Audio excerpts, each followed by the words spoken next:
Hello, and welcome to another episode of Pull Up 3. I am Paragon Don. I'm Jermaine. I'm Jay Trent. And today, we'll be talking about Sweet 16, Elite 8, our Final Four previews, expansion draft. It's probably one of the biggest things. Chicago has already, Toronto and Portland Fire have already made some moves with Toronto in regards to that. Funniest moves they could have possibly made. Honestly, we can talk about them first if y'all want. No, I don't know. Cause Did you say no? Okay, hold on. We should talk about the expansion draft first. okay. Expansion draft is on Friday, and Portland has a sixth pick. The Portland has the first pick in the expansion draft, if I'm not mistaken. Yes.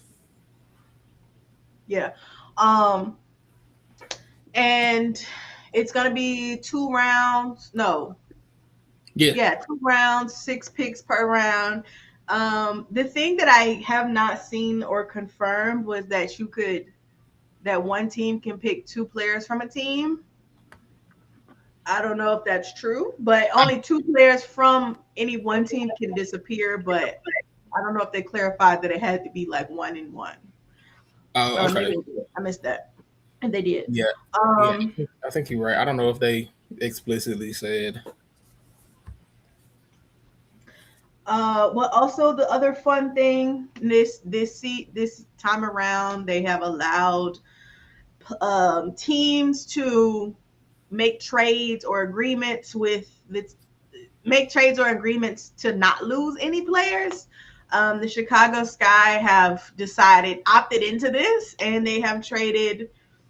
They sent Portland they swapped picks with Portland. They swapped their 17th pick for the 21st pick, and they sent Toronto Pick 26. 26.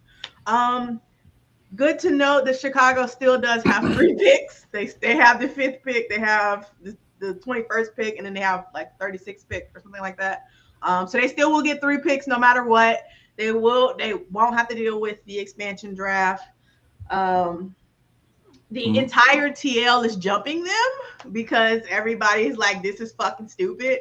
And I'm not really gonna defend them, but I also think I have to believe that like they are concerned that nobody's actually gonna come to Chicago, which I think it's funny because everybody is like, nobody wanted Chicago players anyway, but it's like, y'all are making this place sound so bad. Why would anybody want to show up there? You know what I'm saying? They already had the team is losing. They already had the drama of the star player being like, these niggas ass. Like the owner is shorting his other team. They got a lot going on over there. So I think that they might be concerned. Well, the only thing that I can think of is that they're concerned nobody's going to show up. And to me, that makes sense because if you think about it, they have 4 players under contract. They can core Ariel Atkins. That's 5. Then they have the draft rights to like 3 players. Or they have the draft rights to 2 players. They still got Koulibaly. And they're going to get 3 players in the draft. So at the very minimum, they will be able to field a team of at least 11. Somebody else, they're going to have to beg and please somebody else to stay or to show up. But at the very least, they have a team because now this year they have to have 12 players. Yeah, because, I mean, we kind of already got the word, I think, that nobody on the team wants to come back. So I don't know. I don't know what's happening there. But I have to assume that's what they're doing. Other people are speculating that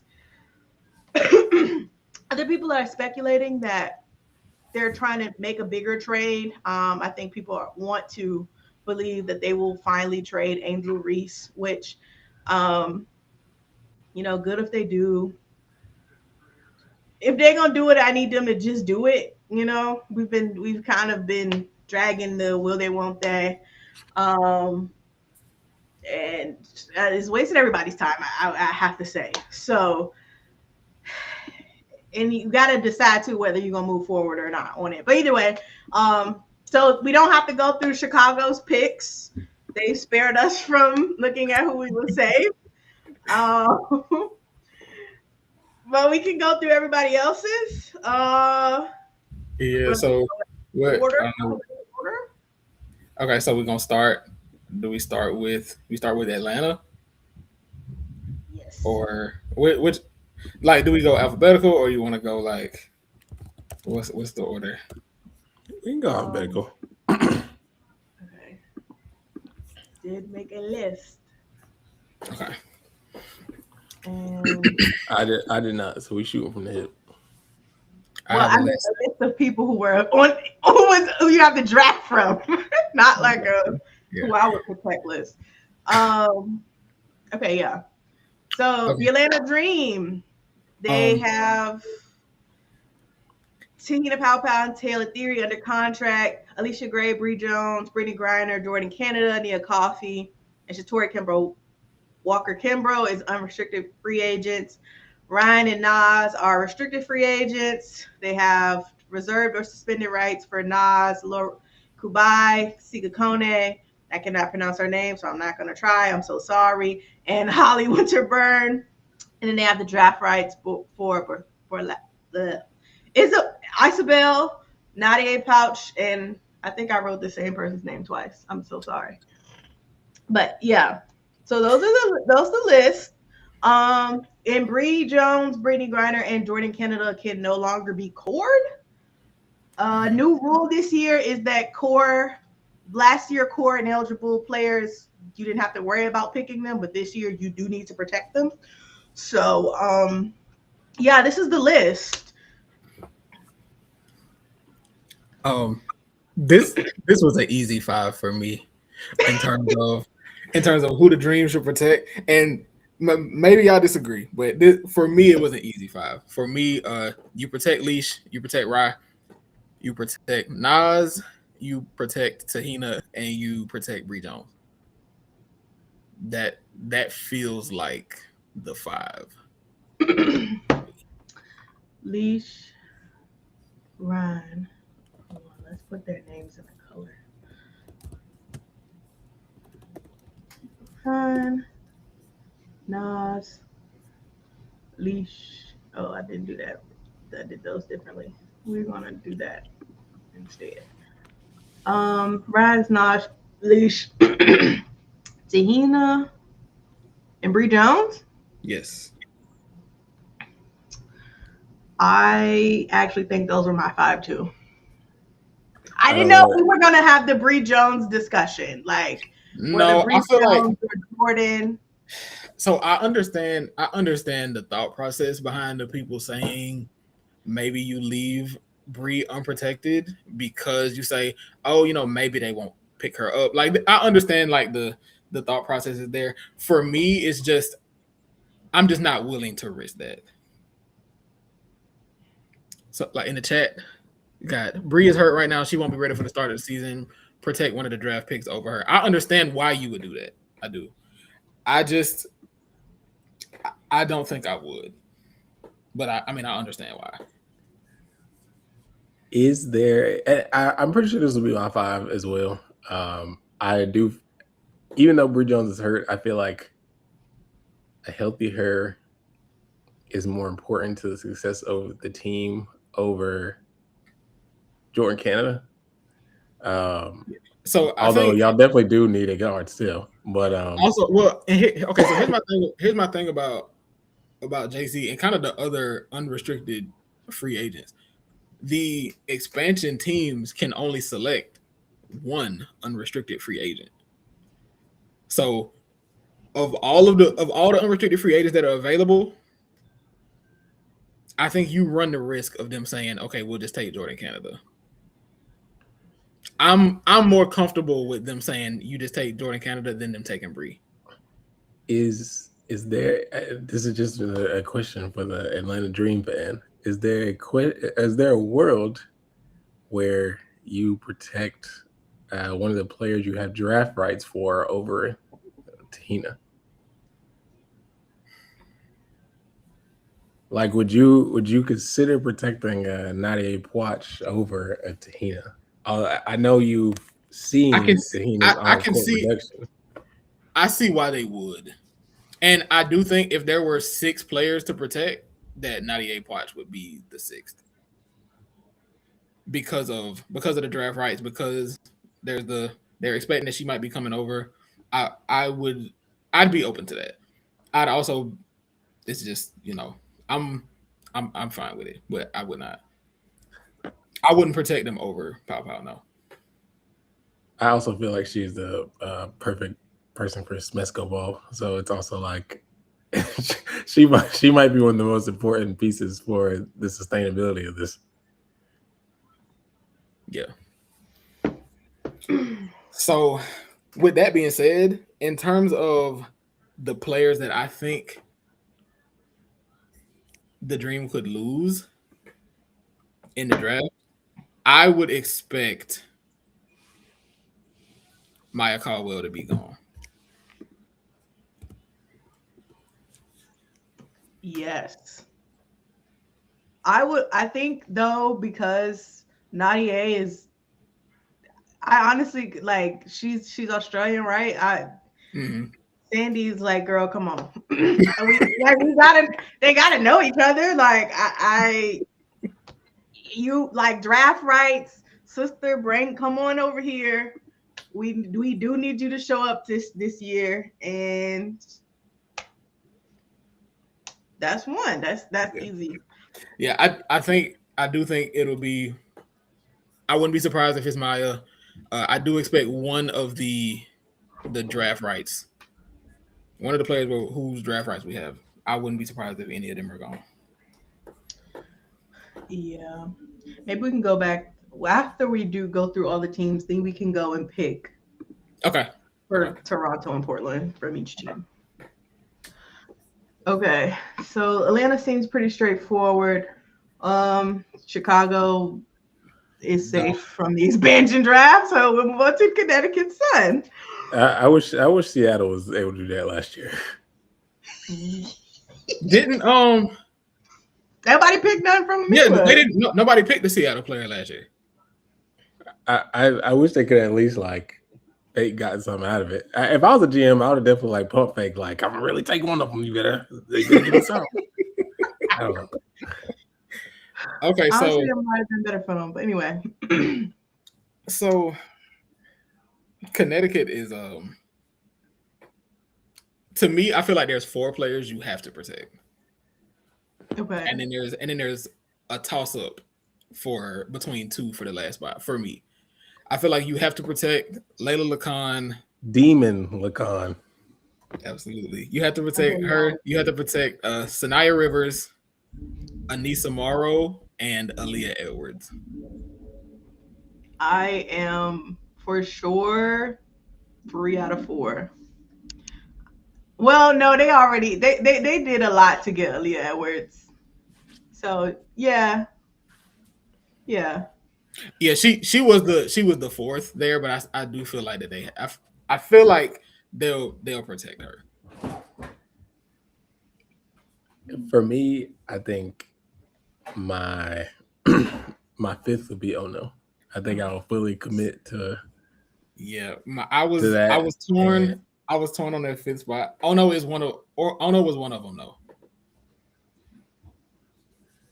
Yeah, and just have to commit to like. I think you get one more bad year, and you start something new in Houston, which is still like very nasty. Honestly, I don't. If I'm the Connecticut Sun, we're gonna play the best basketball we can get. I don't want to start too much on that, but people were texting me about that and were like, "Aren't you excited?" And I was just like, "No, actually, not like this. Not like this. No, I actually don't think this is a good thing." It was not supposed. No, not this way. But yeah, I think you fully commit to. I mean, of course, you try to play as good basketball as you can, but it's like if I'm the GM, I'm like, look, just think for me one more time. We get next year's draft is gonna be insane. Come on now. You start off Houston with Juju Watkins. On me, we making the playoffs. If it was up to me, we making the playoffs. Don't even worry about it. We're making the playoffs. I've decided already. So get ready for who's gonna probably be like the. I don't even know. I can't. Audi Crooks.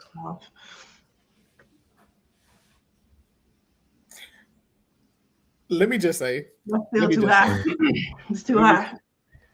You have to get somebody like I can't even think of who's a junior right now. Talking about for next year, for yeah. Let me think somebody who like.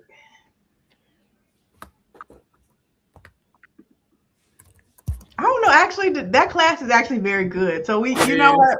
It is. It's a pretty good class. I can't even drag them. They're kind of good. They might win regardless. You're not getting Juju though. It's not happening. It's over. It's like you make the playoffs and you get Avery Howell. Like exactly. That's exactly who they deserve. Avery Howell. Yep. But so for my fifth spot, I was torn between Ono and Marina, and I think it depends on how good you want to be this year. Or is it like, are you slow playing it?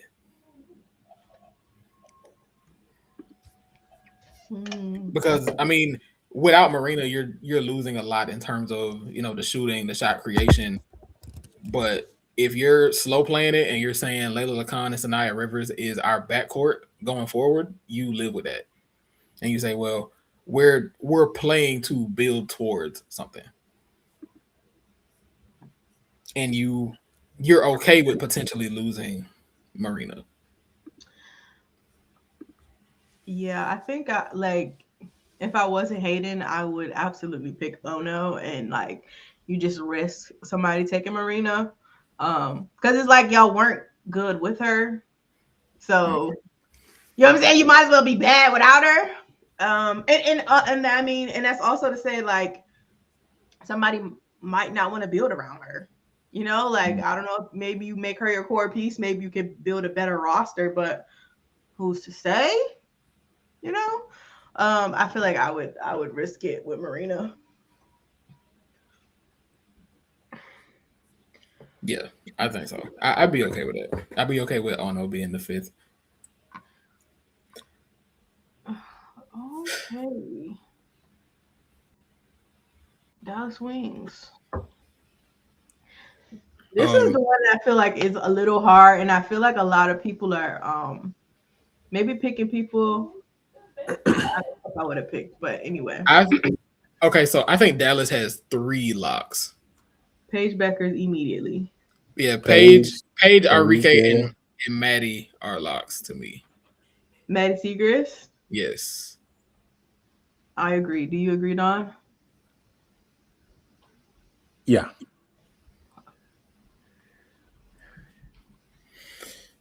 Now, I'm looking at like 6 names, like, because like, I think if I'm Dallas, Owak is also in my. I thought about okay, so I think with Dallas, because there's not a set solid direction, I guess. I think you just gotta reach for as much potential as you can right now. And I think out of everyone that's not Paige, she has the most potential on the team. So I think that's gotta be one of the because it's like that's one of those players. It's like if somebody else pick her up and she start averaging like 20 something somewhere, you are sick. Disgusting. My thing is, it's funny because Dallas has so many. They got so many bigs that they're like trying to figure out who fits. Because I was looking at, because I feel like you have to, because you look at Owak, you look at Leroux, you look at Louisa, and I feel like. You know what? Actually, if I was I have my 5. If I was GM, Okay. Paige, Maddie, Arike, Owak, and Ty Harris. That would be my 5. A walking Ty Harris. Mm-mm. I would go Isaiah over Ty. Got an Isaiah. Okay. I really thought I had figured this out. Paige, Maddie, Arike.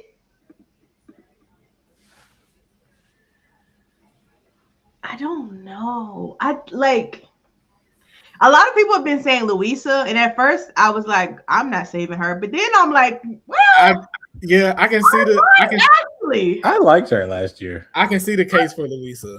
Honestly, I kind of was like, okay, like, but then at the same time, I'm like, if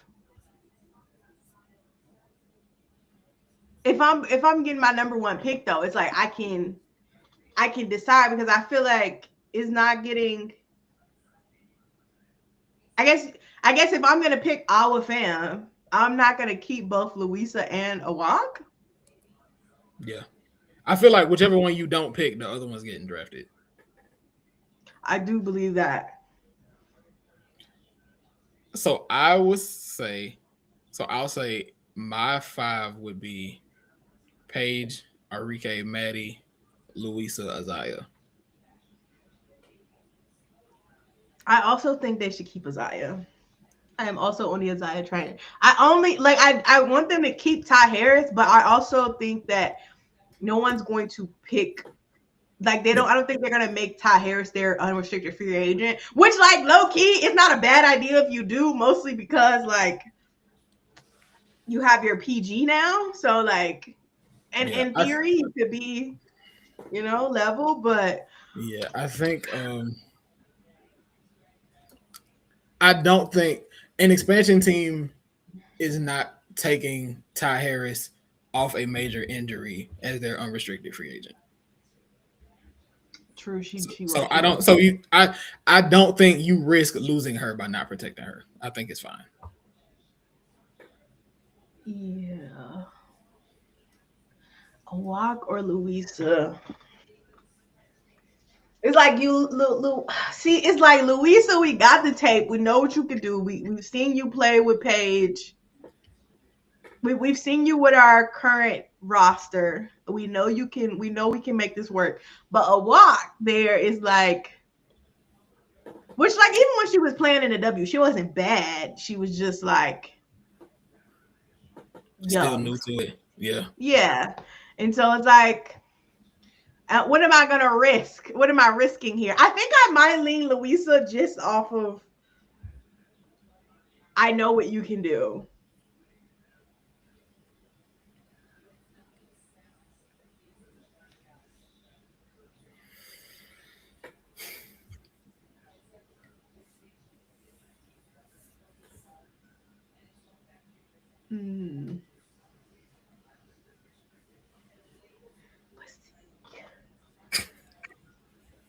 Okay, yeah, I'm gonna go with. I think I'm gonna go with Louisa.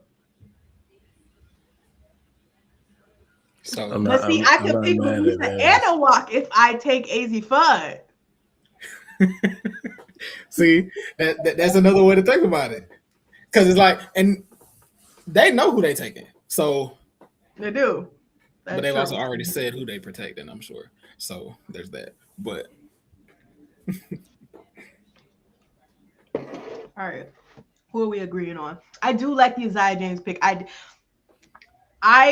feel like of the Isaiah JJ Diamond, I do think Isaiah would be the one most likely snatched.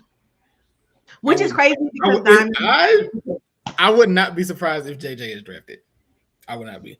I think I wouldn't either. I mean, I feel like all 3 of them are like very good, like solid. Like, oh, we'll have them.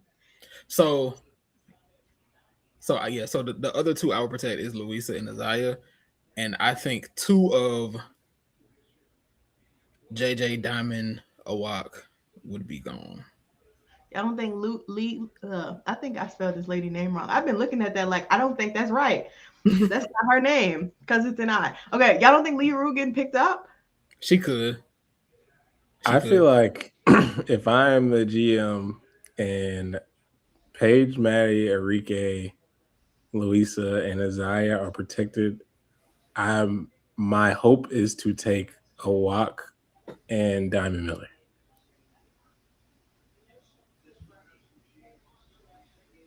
Yeah, I feel like Diamond still has like something to show us. Like I don't feel like she's, like I know her showing in Dallas wasn't great, but yeah, I wonder. Like part of me was wondering if they'd protect her, and I don't think they would. But I also feel like y'all just traded for her. That's what I'm saying. It's like y'all just asked for that lady. Yeah. And I mean, maybe I guess they're just hoping, like they're probably just hoping that she doesn't get picked up, just so we can see what we got here. But I don't know. Mm-hmm. But I think she is the most expensive one of the three. So, like, if they take her, it's like we kind of gives us a little bit more wiggle room. But if she stays, we can figure something out. Mm. Okay, so we're doing Louisa and Isaiah. Mm-hmm. I'm fine with that. Well, who's next? A walk. We're gonna pray you don't go anywhere, sister. Oh wait, you gotta put Louisa's name in italics. Oh no, I was just doing the people we were like suggesting, like we thinking about to keep it. Oh, I thought that's why Isaiah is also in italics.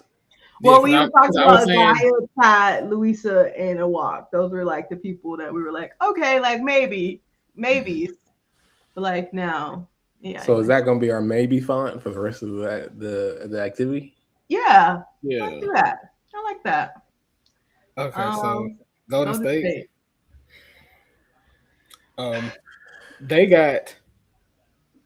They have 3 locks for me too. Okay. I think it's Veronica Burton, Janelle Salon, and Yuste Osite. I think those 3 are locks. They have no choice but to lock. At least my sister, because they did a whole lot to make sure they got her. I think I would also lock Kayla Thornton and Caitlin Chen. See, where it starts getting. I'm sorry. Because I think I've been thinking about this because I've seen people lock up Carla Late and Ileana Rupert. Oh, I lied so bad. I'm so sorry. Carla Late. Sorry. Okay, so I got like Kayla Thornton and Carla Late. I actually want Caitlin Chen, like low key. Caitlin Chen and Xander Lassini would have to see me. Like after the 3 locks, I got like 5 names up here that I was just like, I don't know what to do with. And so I had Xander Lassini, Carla Lake, Ileana Rupert, Monique Billings, and Kate Martin, just because it'd be funny if Kate Martin gets picked in back-to-back. Kate Martin, I feel like she might get picked again. Kate Martin has motion. And she has good vibes. I'm saying, she Portland, we can start something. I'm picking Rupert or Amihir over Kate Martin if I'm a GM. Yeah. Okay. So everybody is high on the Rupert experiment. Everybody sees the potential except me. I get it. I say I get it. I don't like. I feel like she would not end up. I feel like I wouldn't end up protecting her, but I would understand it if they did. I'd protect her over Kate Martin. Yes. Okay, but Kate Martin is she's your vibes pick. We don't actually have space for the vibes. I'm so sorry, Kate. We don't have. We don't have time for it. So I would, in terms of unrestricted free agents, I would rather protect Monique Billings than Kayla Thornton. Really? You don't think she's gonna be ready? I think I would like I feel like if you're Golden State, you want to keep both of them. But you feel like with Kayla Thornton coming off the injury, you're like, are y'all going to take her and core her? Bro, we saw what she just did with Golden State, bro. No, like, I see. I For understand me, that. I just feel like I'm more willing. I feel like I'm more willing to run the risk with her than I would be with Monique Billings. See, for me, I feel like what she looks like relatively healthy, and I feel like, and you know she's healthy because she at training camp. She at USAB training camp, so she got to be available to some extent. If she does get picked up, your franchise looks really bad. That the optics of that is not good. It's like we were supposed to be we were supposed to stink, and somebody came in and was an all-star, and she carried y'all. And you know what's crazy? And you let them go. You let them go the year, like you let them be picked up in the expansion draft the year after. That's bad. I guess this is more so just me not thinking she'll be picked. I mean, okay. If I'm an expansion team, I might pick her to make you look bad. Okay, be like, that over trying to build a team. Like, because then when I try to get free agents in the future, it's like I take care of my people. Man, you better take somebody that's under contract. Like these other teams, they'll do you wrong, but us, they cast you to the side. To that point, though, Jay, of like somebody under contract, that's the main reason why I would keep Xander Lacini. First of all, like you put the ball in that lady's hands for you to try to win a playoff game. I think you can. Like, how could you get that up? Y'all didn't give it to Janelle. Y'all didn't give it to Veronica. Y'all gave it to Xander Lacini, and you gonna put her on a chopping block? Yeah, I think I would keep her. Matter of fact, I had her on my list for like potential keeps. She was first, so I feel like I'm probably leaning towards keeping her. My computer better not. Don't play with me right now.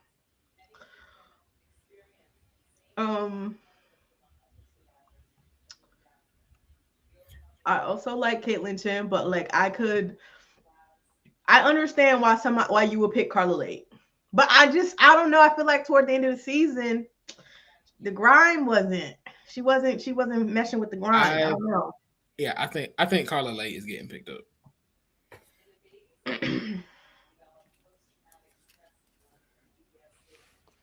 I think Caitlin Chen is gonna be one of those players that play like 10 years, and you like, how the fuck you do that? She moved me in Athletes Unlimited. No, seeing that in person was crazy. But she gonna still be playing in 2036, and somebody gonna be like, yeah, that's my vet, and we gonna look up and be like, but when did you play this long? Caitlin Chen, your vet. What you mean she got a 10-year career? Okay. Carla Lake and Xander Lacini? Xander Lacini is a yes for me. I don't know about Carla. But I do feel like if Carla is left unprotected, that she will be picked up. But also, I feel like if you're Golden State, you probably okay with that, like to some extent. Yeah. I feel like maybe I'm too high on like Letitia and Caitlin, because if I was an expansion team, those two would be my picks. Like Letitia is versatile enough that I can like throw some stuff out there, and Caitlin Chen is for sure like a solid PG. So why not take the risk? Like that's very potential FC for me. But I get the Carla Lake, the idea. And the repair. I mean, I guess. I mean, I don't get it, but a lot of people are high on her. So I think with Carla Lake, you get more value out of her if it doesn't work out. I think she's obviously has something. It may just not fit into what you're doing. So if you play this season and it looks kind of, I don't know, or even by the trade deadline, you could probably be like, you could probably get another team to give you some good stuff for her. Hmm.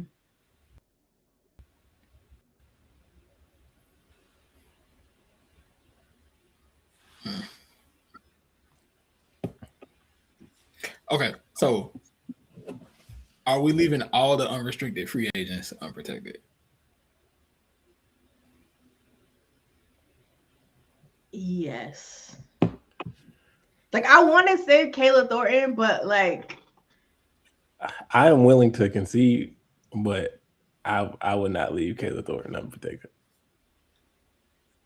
I don't want to either. Actually, well, I would actually take Kayla and Xander Lucini. Like those would be my two. Okay, we can and I'm do afraid you those. don't get picked up, but if you do, cool.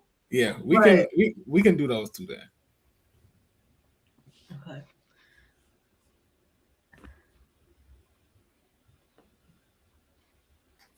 Good luck to. I mean, you did say Monique Billings earlier too. Good luck to everyone else.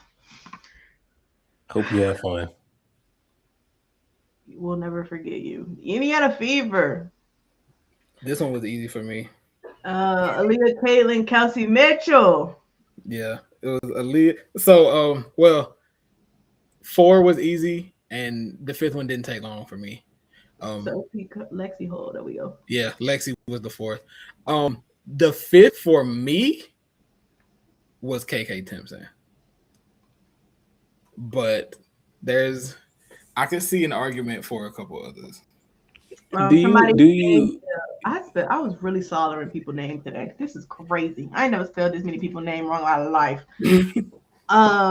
Do you not? Oh, okay. Not even do you not?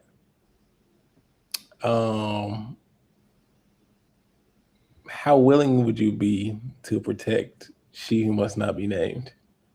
She's one of so she was in consideration for me. I ended up picking KK, but I thought about her. The people I've seen are KK, Sophie, and Chloe Bibby. I've also seen Natasha Howard, guys.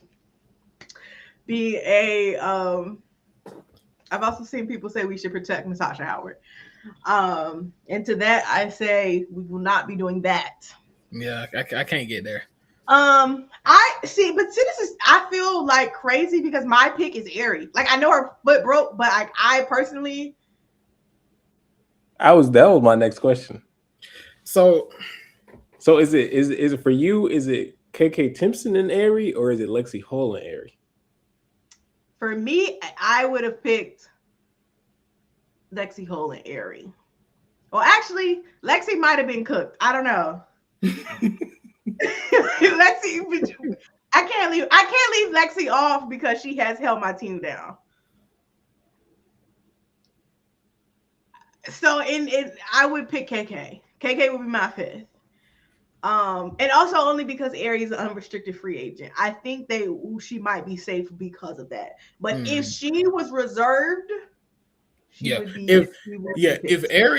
If Aerie was restricted, reserved, any of that, she would just be the 5th for me. Yeah. But because she's not, I think she's probably safe. So I would go KK. Yeah.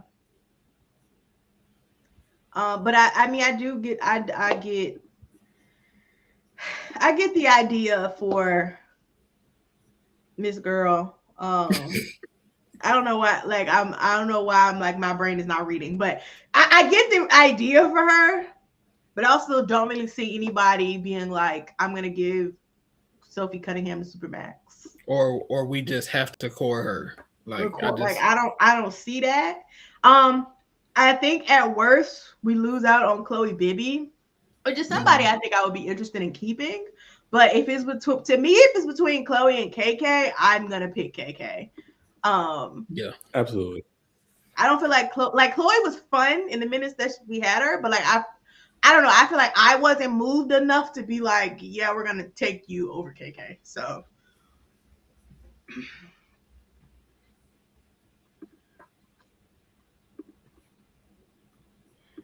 Yeah.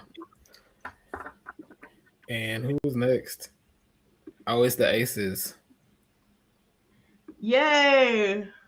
Okay, so Asia can Wilson. so obviously Asia Jackie Chelsea. Now I think you have to protect Aaliyah now because she's under contract. And the last pick is going to be between. Okay, so I'm looking at Dana, and I'm also looking at the bottom two. Okay. Who you thinking, Don? To be honest, I would probably do Asia, Jackie, Chelsea, Dana, and Aaliyah. Are you focusing on the vibes there, or I'm just curious. Are we doing a bit? Like if you if you had to if Look, if I'm Becky, I'm getting that bitch and saying y'all motherfuckers gonna get along because Melissa, you will be in this building. Y'all both gonna have to be here. So y'all got to figure it out. So for me, I feel like for me now would be 4, and then I'm looking at either Nalissa or Dana. There's an argument for KB, but it's really Alyssa. It's really Nalissa or Dana for me. I only don't lean Dana because she's an unrestricted free agent. But at the same time, like I could very well see a team being like, "Oh, actually, we do want her." Yeah, and if you're Dana, it's like you got your championship. Well, you got you another championship, and like you're going to a team with a fresh start. So it's kind of like, you know what I mean? Like you can go and get your minutes. Like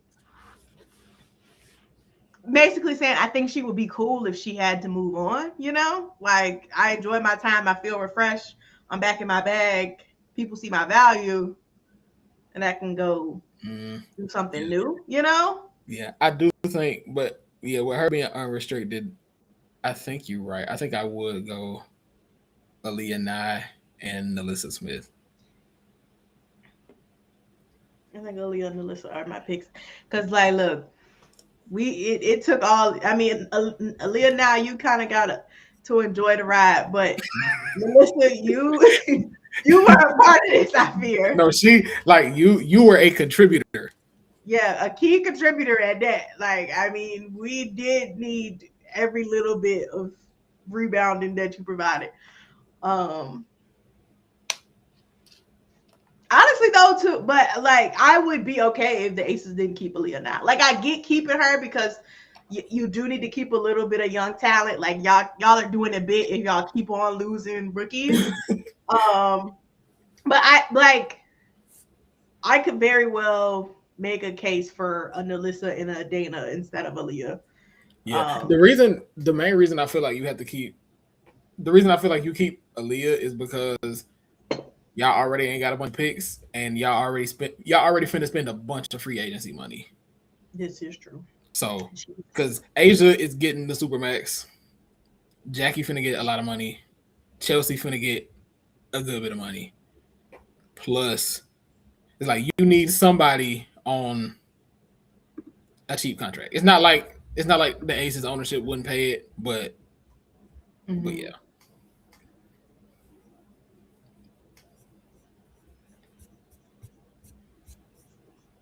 I'm not mad at that. Okay, so we doing Aaliyah and Alyssa? Mm-hmm.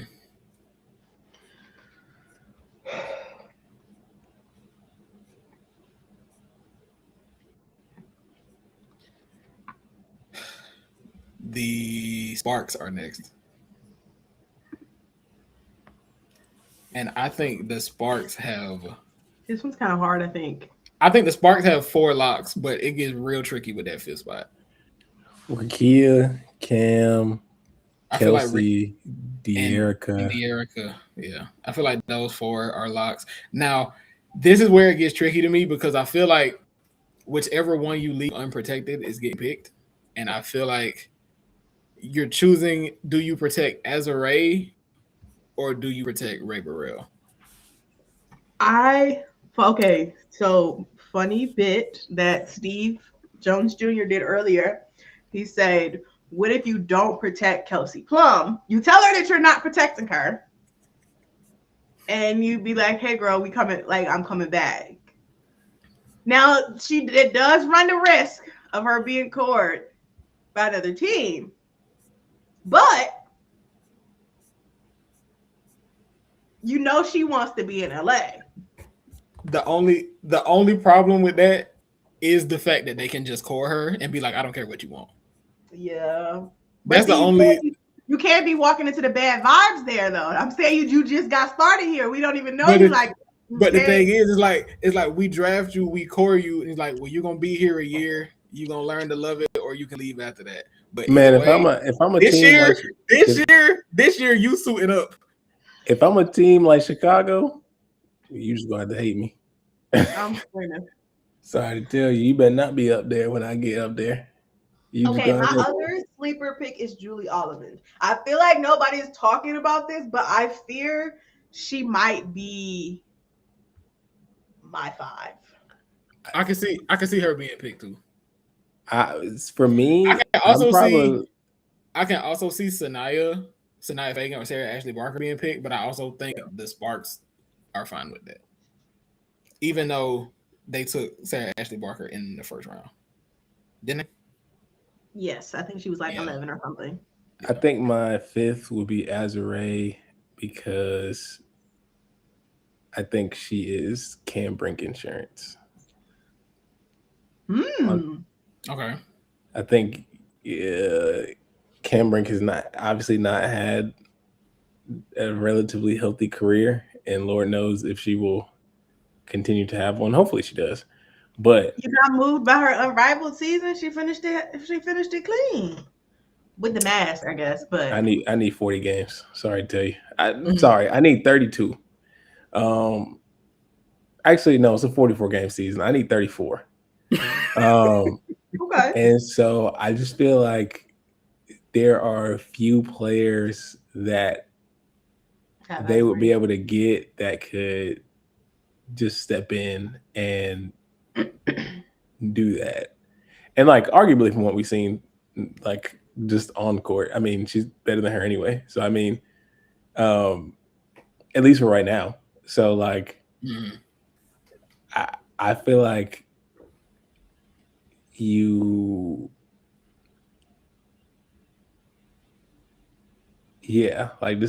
this is your core. Yeah, I think I'm fine with that. I'm fine with that. I am moved by that argument actually. Yeah, I'm fine with keeping Azure. And I feel like too Ray Burrell, like she's been good in LA, but I think she need a fresh start. Personally. Yeah. And next, Minnesota Lynx.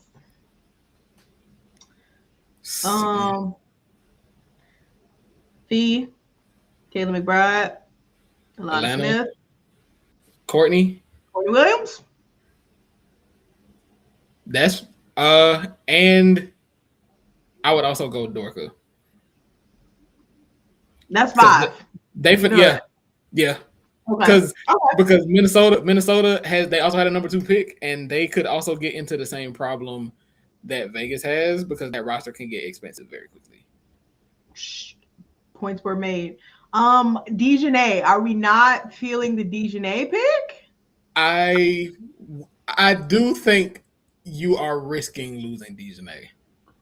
I also think there's also a chance that you lose Natisha. Actually, what if I would go so far as to say you are 100% losing Bridget Carlton. I think you're like the Bridget Carlton to Toronto tempo has been written. It's been written. Yeah. What if you don't pick Courtney Williams, you keep Dejanay, and you draft Olivia Miles? You know what they say about rookie point guards, though. Coach Yo finna be on your ass. Especially when those point guards think they're Chelsea Gray. You know who else also thinks they're Chelsea Gray? Courtney Williams. So like, because also what I'm thinking about is, from my understanding, he was still in a boot relatively recently, so we don't even know how soon she's gonna be back. I feel like this is the time, if you can let your rookie guard get their kinks out early, and then you have a guard of the future, a point guard of the future. I don't know. I just So theoretically, if Fee's injury are a contender right now, like if Fee's injury is that serious, this might be a wash of a season anyway. I don't think the Lynx can take that risk. I don't think they can be like, oh, this is a gap year.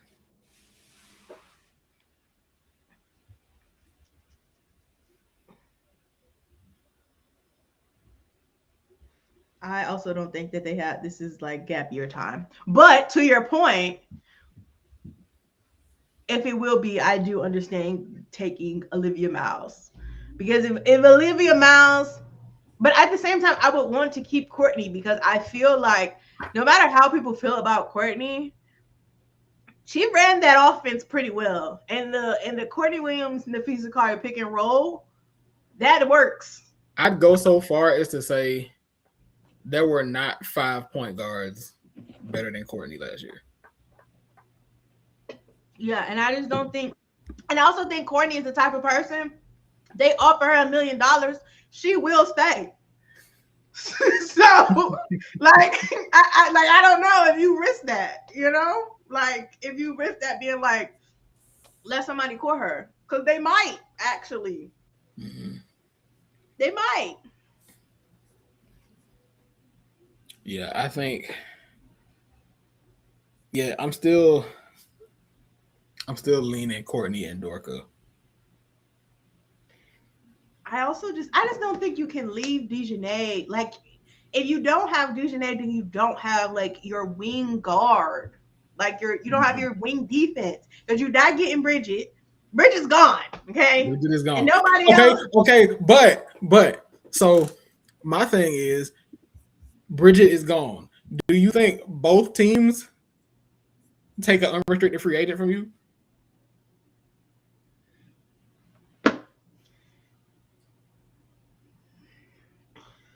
I gotta think about who else is available. Okay, fairs. But I don't know. I'm scared, because they might. Like, I feel like the Lynx might have the best like unrestricted free agent list. I think they. Let me look at this.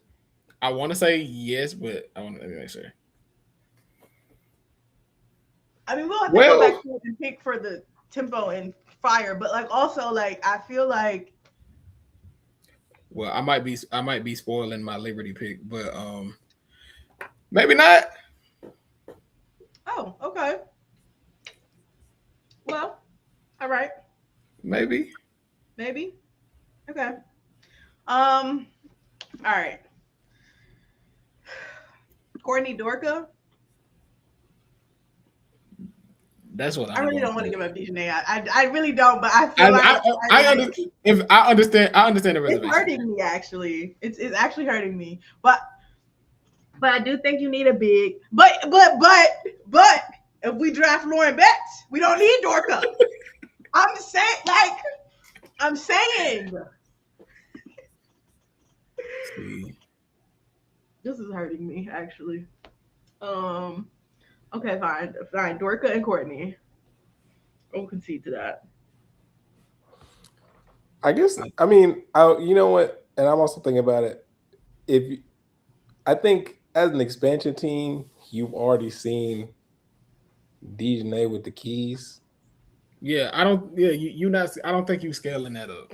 I don't No, think you're. really. I don't think But you are. don't need to scale it up. See, that's what I'm saying. You don't need that scale it up, but you do need to defend. You know what I'm But saying? The thing that worked out in at Golden State is that Veronica Burton could defend. Okay, so if you get you a decent big, let's say we go back and we call. Did we say Monique Billings? We call Monique Billings back. We get us, DJ. We convinced Ty Harris to just come on over off free will. Like, I think we can build something there. I don't think know. there's something there. For me, it just sounded like, and this could just be my interpretation of it. It sounded like there was an expectation from her of this team is not that good, so I'm gonna have the keys by default. And I feel like she could see herself on the expansion team feeling that same way. And it's just, and I don't feel like she feels like how we felt watching that. I think she feels like she still was not given her fair opportunity of that. So she got it. So you think she still? I mean, look, and because of the coach, and I feel like if you she know what? goes You to are that, making a great point. if she go to that other team and her next best player is Monique Billings, she is shooting that ball. or at least she going to practice like I need that. And it's so if I'm Toronto or Portland, I'm just like, you can. I think she needs to be on a roster that has championship aspirations. I agree with that. I do agree with that. In a general sense, I do agree with that. Yeah. Okay. Well, we can pick Dorker. You're right. Bears. Okay. Who's next? New York. Okay. Yeah. So- Stewie did get on the internet and say that she is not leaving New York, which means they're definitely going to leave that lady unprotected. And she said, "I'm going back." Sabrina Ionescu also said that she was not planning to leave. She was not planning to leave New York. Be a GM because, girl, you were getting picked up. I already said. I mean, I'm not the biggest. You know what I'm saying? She's not my favorite. But Jonathan, you leave her unprotected, she will be cored. Because I know gotta worry about it. We will be taking her. What I know she won't do is I know she won't sabotage my team. She might be mad for 44 and games of change. But I do know she gonna play her heart out that whole time. So I expect them to leave Stewie unprotected, and I expect both teams to leave her alone. I do not think they can do that with Sabrina or JJ. Okay, but JJ's already been cored. Yes, but I think. But I agree with you. I agree with you. I think you have to protect JJ. Yeah, because also I think Jonquel is enough. You know what I'm saying? She done won the championship. She done got the MVP. She's another one that's like, I done lived my life. It's nice in Portland. I can guarantee you, JJ will get on TikTok and be like, it's nice in Portland, y'all, from her couch. I wouldn't trust her. I wouldn't trust her. I am also protecting Benaja. Yes. She is the culture pick at minimum. Did I delete somebody else's? You did. You deleted my pick. Rebecca Gardner's your pick? I think I'm protecting Rebecca Gardner. I am protecting Leonie Phoebus. I do think I am also protecting Leonie Phoebus. I think I would protect, but I think I would protect Rebecca Gardner and Leonie Phoebus, and I would just hope that no one touches Benaja Laney. I think somebody would. I think Benaja would be gone. I said, did we talk about this last week? But because you think about it, she's already under contract because it was suspended last year because she didn't play. Mm-hmm. But I also feel like if you're the Liberty with the way that y'all handled Benaja in the offseason, I don't think you can afford to leave her unprotected.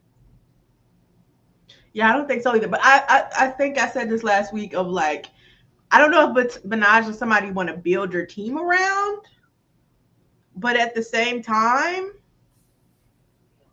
in a different way from like Dejanay, like I feel like both of them are like the like missing piece to a championship team.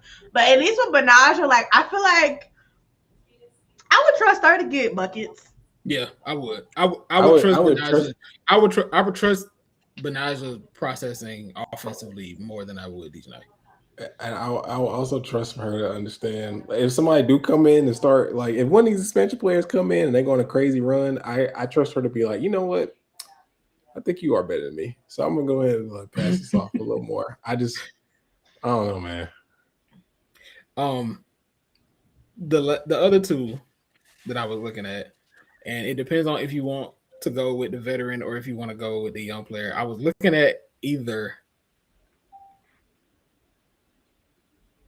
Natasha Cloud or Niara Sabali. I, to be honest, don't really want either one of them. And I think, if I'm being honest, I do think whichever one you leave will probably be picked. Niara will probably be picked because she's under contract. Mm-hmm. And for Natasha Cloud, it will be because of how productive she is.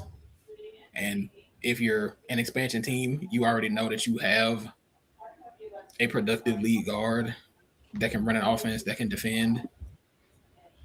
Even though she's unrestricted, it's just like, if you're going to take an unrestricted free agent, you want somebody that good.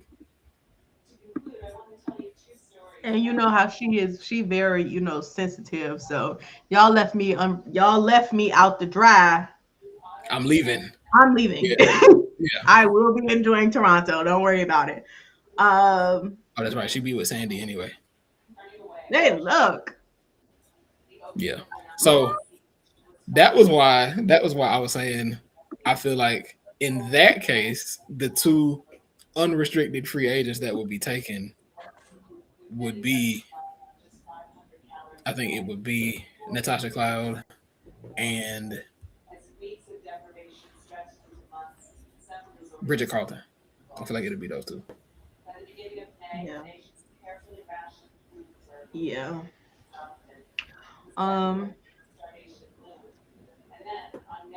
I do like the Rebecca Gardner save.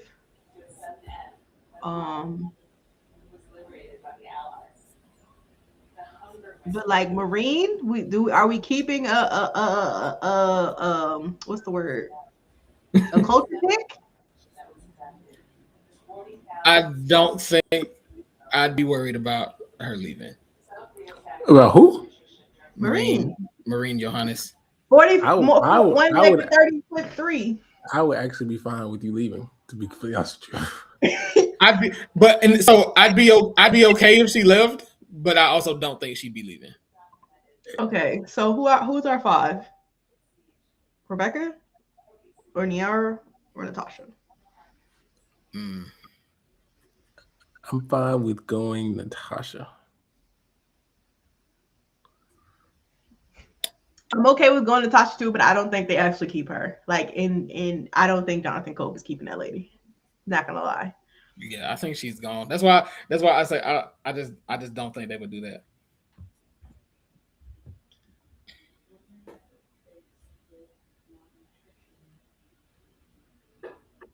It does feel like they're like really in on Niara, but like yeah, they like her. I think not that I don't like her, but they really like her. I don't know. She's a person that I'm like, I don't know if I trust your injury history. It's something wrong with you every year. I think that's valid too. It's not your leg, it's your back, it's your knee. You got a headache. Like, she got too much going on. But I do see them keeping her. Yeah, I think they keep her. Okay, so Niara? Are we in agreement on that? Yeah, I think they keep Niara. I'm fine with that. Okay. Phoenix is next. Suspect. So I think Phoenix also has 4 locks. AT, Satu, Ka, And Monique. I Monique. think they're locks. Excuse me. Sammy. Absolutely not. Immediately no. So sorry to Sammy Wickham. We had fun, but absolutely not. If you are willing to draft Sammy Whitcomb as your unrestricted free agent, be my guest. He's so messy.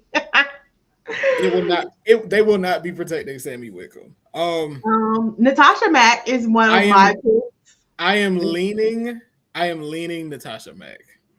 I'm thinking of Natasha Mack or Catherine Westfield. I would probably lean Natasha Mack. Yeah, I think I'd go Natasha Mack, I think. I'm glad no one had to say Dewana because Dewana will retire before she go to an expansion team. Dude, I'm about to say, listen, if you pick up Dewana, I don't care if she says she ready to leave. You crazy. We were talking about Stewie not being willing to take a franchise or a play. Dewana was it. I'm gonna go where I want to go. Literally, we'll sit out. Ask us how we know. That was pretty quick, I think. Right? Yeah, so. Surprisingly, I Seattle about anyway. Yeah, Seattle Storm. Dominique Malanga is for sure definitely a lock. Yeah, Everybody else. Jordan Horston. I also think Jordan Horston is a lock. Yeah. Okay, we're all locked in on Jordan Horston vibes. How do we feel about Nneka, Skylar, Gabby? I think Gabby Williams is a lock. Okay, I can agree with Gabby. Skylar, okay, so here's the thing. Skylar and Nneka cannot be cored. So at worst, they get picked up and they be like, girl, I don't want to stay here. And they can come back. But do we know if Sonya and them is locked in like that? I feel like I feel like if Seattle brings in everyone they had last year, basically, and even with the new pick, I would not consider them championship contenders after all this. They've already tricked me once. I would not allow them to trick me again. I feel like they almost beat your team, though. We were a rebound away from the Indiana Fever being that.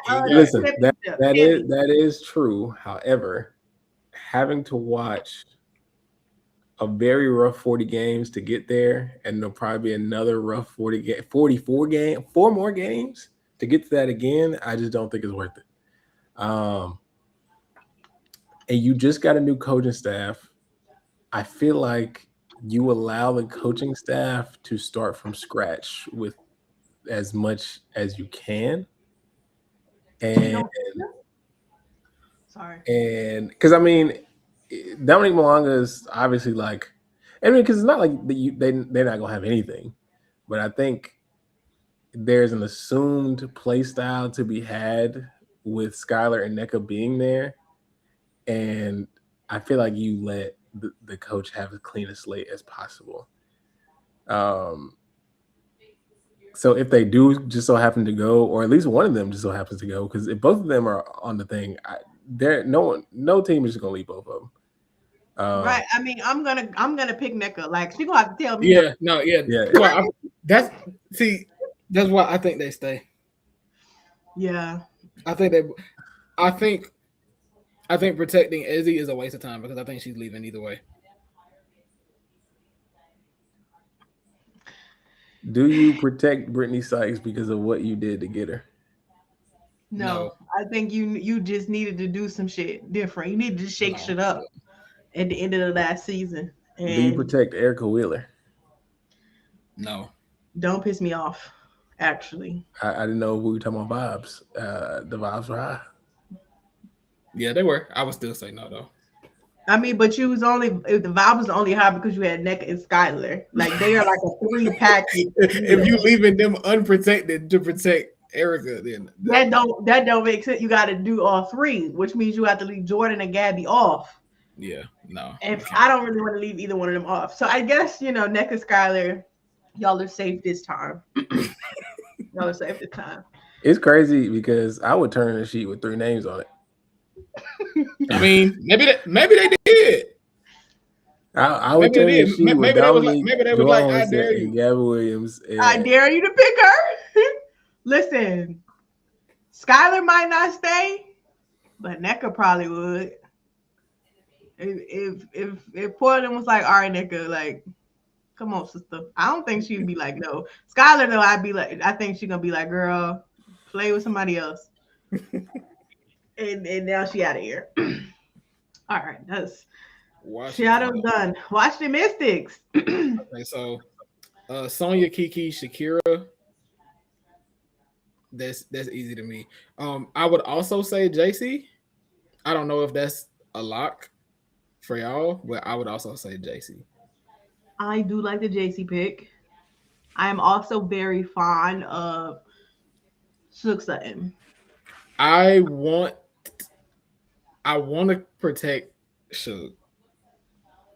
Okay, so for me, I'm looking at after those first 3, I'm looking at Daisy Sheldon, Shook Sutton, Georgia Amore. I think if you leave Suge unprotected, she's going to be picked up. Yeah, but also think you can't leave Georgia. Yeah, like we haven't seen her, but she was your 4th pick. Yeah, you picked her before you picked Kiki, so I feel like you had to be kind of bought in on her, But also, they have the 4th pick now. They have. Let's see. Is it 4? I think they do have 4.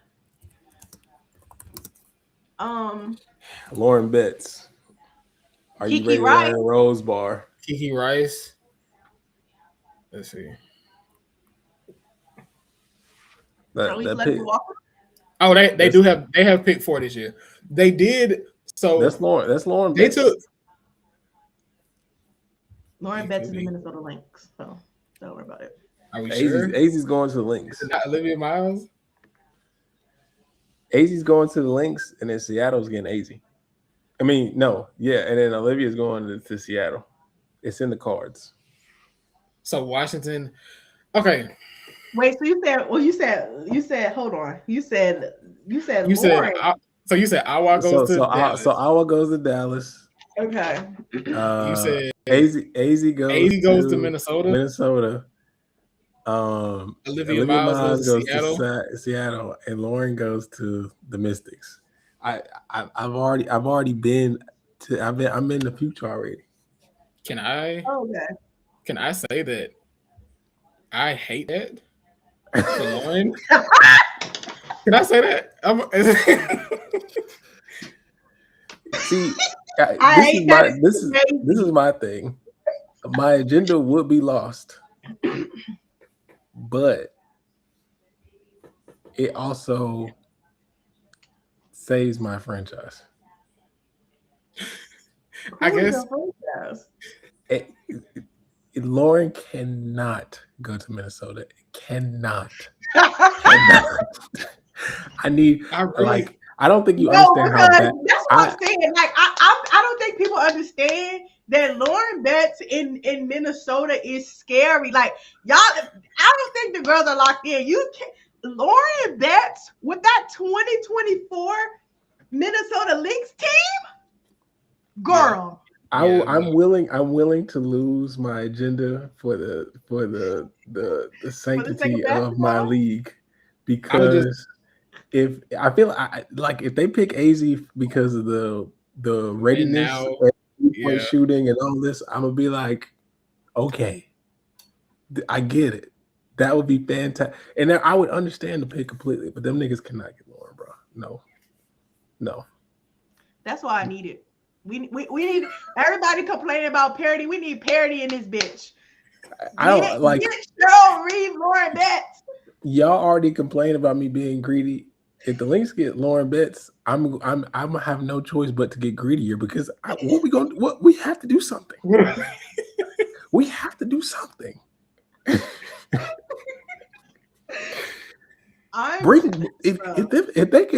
they get Lauren Betts, bring me Skylar.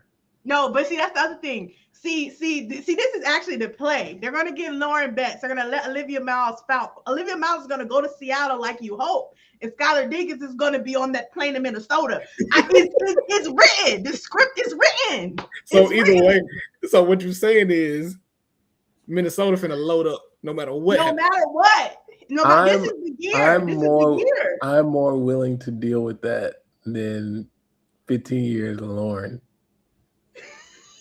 Skylar cannot be in Minnesota more than like 3 years. Well, she don't need. That's what I'm saying. We don't need it because the Lauren Betts, Skylar Diggins with Nafisa and Court. Like, come on, Courtney backup PG. I know she probably don't want to be that, but Courtney backup PG. You're gonna keep Dejanay. It's like the script is like, come on, the roster is rostering. Jermaine, y'all got personality. That dog. See, look, that's the thing. Minnesota was missing that dog this playoff series. You didn't have Dejanay, but you know what Skylar Diggins gonna always bring that dog. It's written. It's written. We can't allow them to get away with this. I'm gonna have to intervene. Yeah, so I just looked at. I wanted to see the order in which Washington made their 3 first-round picks last year. So they actually did take Sonya and Kiki before Georgia. Georgia was the 6th pick. Oh, okay. But I do think they protect JC, and I think whichever one they leave between Georgia and Suge Sutton, I think it's gonna be gone. I do think they keep Georgia though. I think they do want to see what she can do. But I don't know. I feel like I don't know. Because both of them would be picks you can keep. So I don't know. I might. So Georgia Amore and Suge Sutton. But what about JC? I think you do have to keep JC though. Because if you don't pick JC, she is gone. Which, like, I mean, if you think about it, though, any of them, I think you can reasonably lose JC because you can get a Gianna, you can get a Gabriella. I think you can get a decent wing out of this class, or a wing, or like 2-3 guard. Okay, that's fair. So then you have your Georgia and you have Suge, and then you can be like, okay, well, we gonna see whichever one of these work out better. But you did give up a lot to get JC, so I don't know. Yeah, that's why I think the investment you traded Aaliyah Edwards. Like, I feel like you keep JC. But I don't even remember JC playing with them. I'm not even gonna lie. I don't remember what she looked like. With them. You know what? I think I'd be fine with losing Georgia Amore. I would be, but would they be? This is about us. This is our shit. You're right. You're right. JC trying to come on down. I just remembered how tall Georgia Amore was, and you said I'm out. She's 2 apples tall. She might. She 2 apples tall, and she not a dog. There's only one dog that's that tall that's hooping right now. I'm screaming. She just won college depoy. So I don't know. That's so funny. Okay. All right. That's our last one? Yes, it is. Okay. Select all. Okay, we want to run through quickly. Yeah. Let's pick our unrestricted free agent. Okay. So can we go ahead and say that Toronto is taking Bridget Carlton? Fairs. You don't think Ezzy? You don't think Ezzy?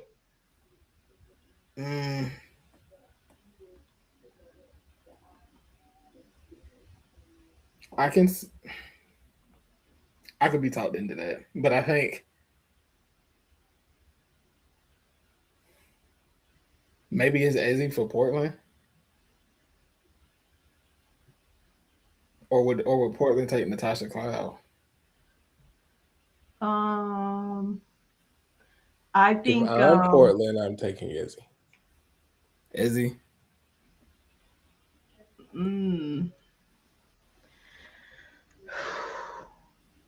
Okay, but I do feel like the Bridget Carlton to the Tempo thing, it was already written. I do think it's already written. It is an agenda that has to be it has to be done. All right, so Bridget Carlton, you're out of here. And then Izzy Magbagor. Is that what we're going for Toronto? I mean for Portland. I'm fine with that. Y'all think it's Ezzy though? Hold on, we got it. Let me Let's go see. through. Let me look. Jordan Canada, you don't think? Okay, I can Marina? see that. Okay, so Marina. Jordan, Marina, Sophie. Dejanay, Ezzy. I kind of.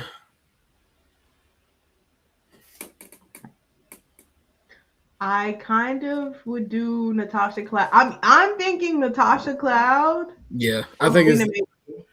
Yeah, I think it would be Natasha Cloud. What do you think, Dawn? I'm fine with that. Natasha Cloud. Wow. Ezzy might end up signing there anyway, so. We need some. Yeah, she needs some new energy. Natasha Cloud.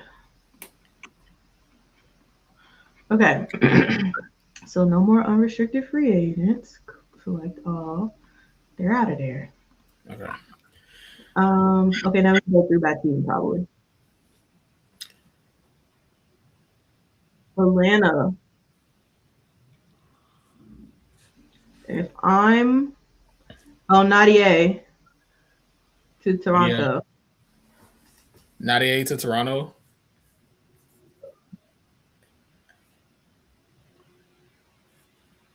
And Maya Caldwell to the Fire.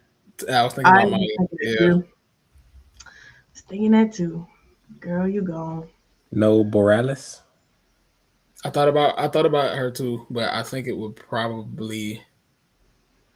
I don't really know nothing about her, to be honest. It could be. I would go. I'll say Maya just for this. We had fun, Maya. We really did have fun. I will be sick if Maya gets drafted. By the way, I will be. Okay. Nobody from Chicago because. Oh yeah, you're right. I'm like, why didn't I make them green? Because we didn't even look at them. Connecticut. Torre, to me, of these. Oh wait, I know why I'm missing people because I took the unrestricted. Oh, you can't pick another one because already picked Yeah, you can't pick unrestricted. So Torre and Rhea Marshall.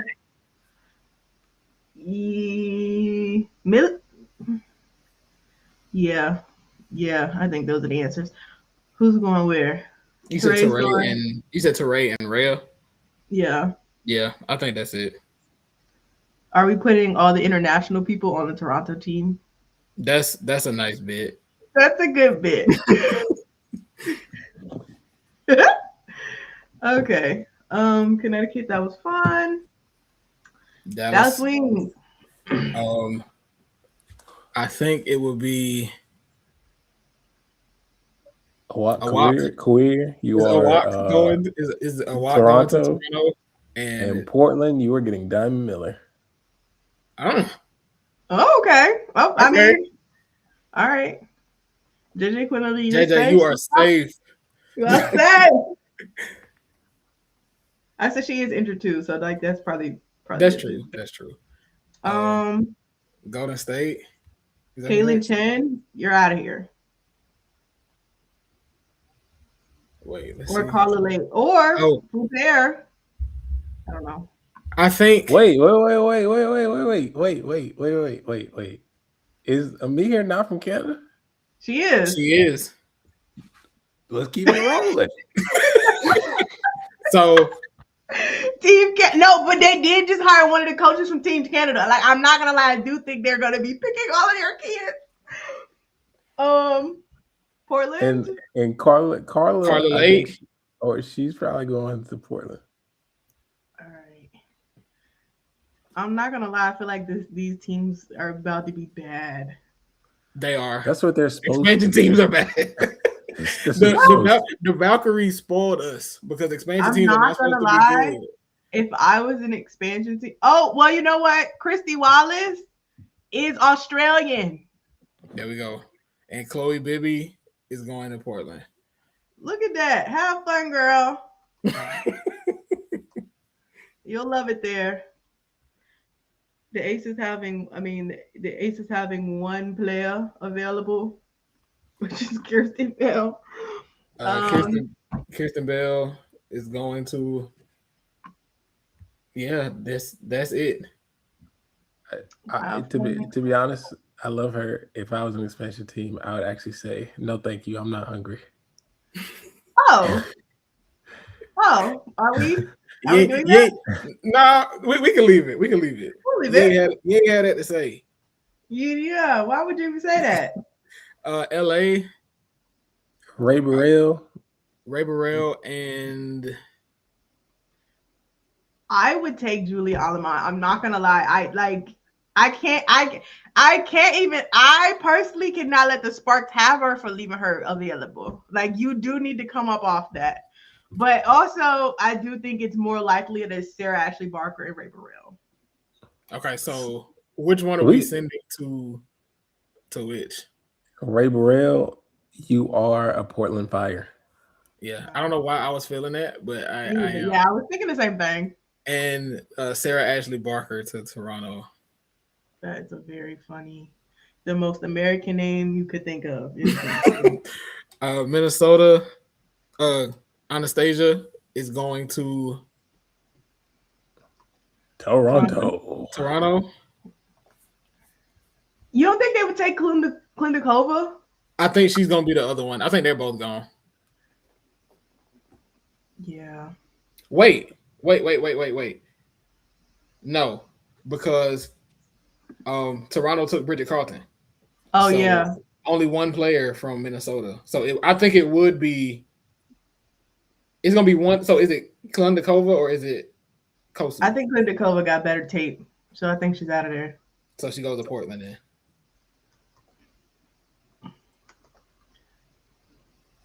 Okay, wait. Who was our other one? Oh, Natasha Cloud. So only one Liberty player, and it's going to Toronto. Look, Raquel Carrera. If I'm the Toronto Timbo, bring me Raquel immediately. I mean, or Rebecca Gardner, but Raquel, please stop. I might be taking her. I can see Raquel Carrera. They really got Rebecca Gardner. You are a Toronto Tempo. Who you said? She can't go to Toronto. She can't go to Toronto. They got Natasha Cloud. Oh, then you are a Portland Fire. That's crazy. I forgot that we did that, and I was about to be like, she banned or something. Wait, who did we say? Oh, we said Raquel and Rebecca. I said Raquel, but Don said Rebecca.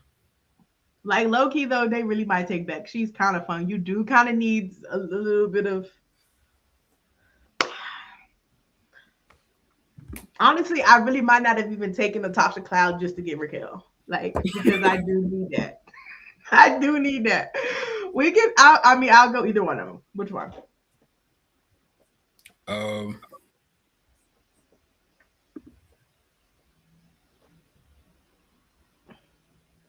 Portland. No, it's Toronto. Yes, it's Toronto. She got to go to Toronto. We're doing the international bit. So okay, we are. Raquel, we are. So we can go Spanish? Raquel. Okay. All right. The New York really had so many people. That's crazy. Phoenix, Phoenix Mercury. Catherine Westbeld. I think Catherine Westbeld and Kalani Brown. You think? I was thinking Helena. She played for I thought about too. I thought about Katia too. Yeah, I was thinking Helena, and yeah, I was also thinking Catherine Westbeld. I don't know if anybody's gonna bite on Kalani. Maybe just because she's under contract, but And you know for sure she's gonna play. Her and Catherine Westbeld or Lexi Held too, I guess. yeah, I thought about Lexi too.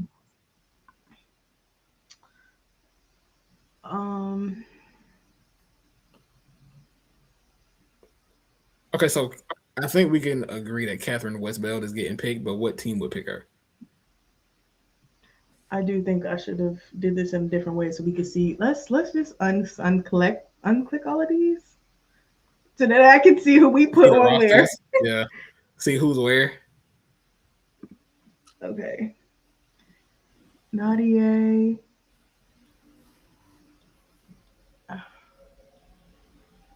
What the hell? Westbeld screams fire to me.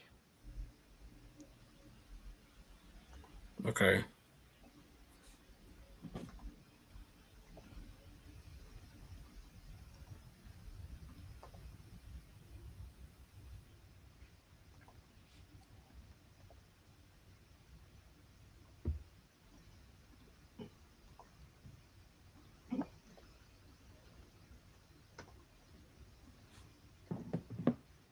Okay. These are our teams so far. And then we got and then Toronto's got Bridget Carlton, and Portland has Natasha Cloud. Did I not put them up there? I thought I did. No, you highlighted them. Yeah, because they're not okay. Because they weren't restricted. Yeah. Okay. So then we at. They got. Okay. Oh, so we're trying to see which team is. They got no bigs. They got all guards. Yeah, Captain Westbeld, you do need to fill in a role, but then again, hold on. They might need Kalani Brown. Yeah, I can see that. This is crazy. This team is bad. Oh my god. This team is horrible. Okay. Kalani Brown for real or Catherine Westbrook? I mean, she played the 4 or she played 5. Yeah, we can do. Let's go Catherine Westbeld to Portland. Okay, that kind of works. Hold on, because then they got Rhea. Yeah, Rhea, Klindikova. Yup. Okay, that's a vision there. Toronto. Who's Toronto taking? This is like a stretch. Like this is like 5 out right now. This is very 5 out. They need a guard so bad.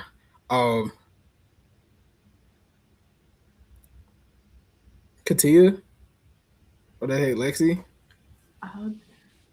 Looking at this, I think I might go Lexi.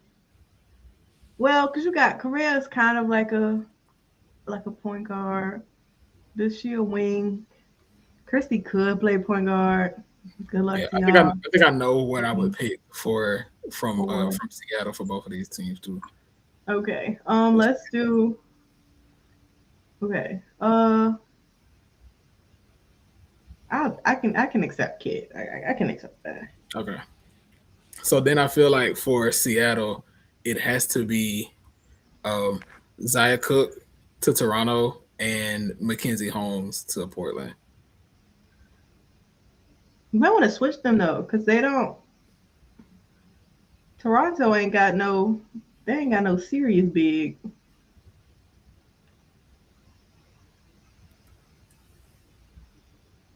Besides a walk. Oh, that's true. Yeah, we gonna flop. We gonna switch them. Okay, we switch that. And then Washington.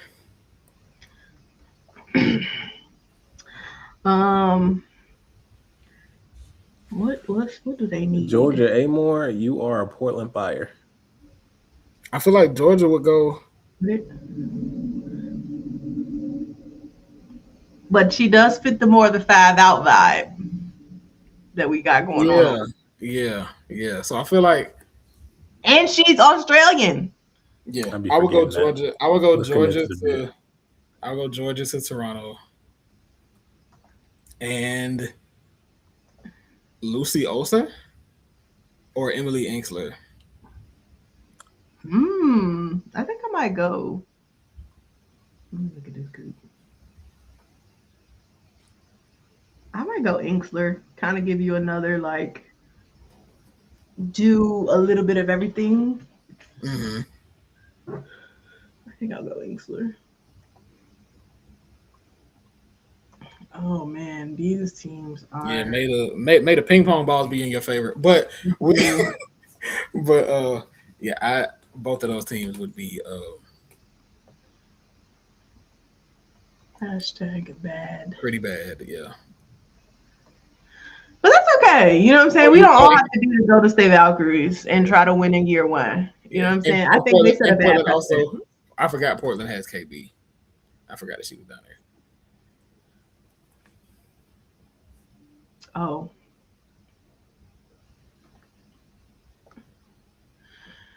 Yeah.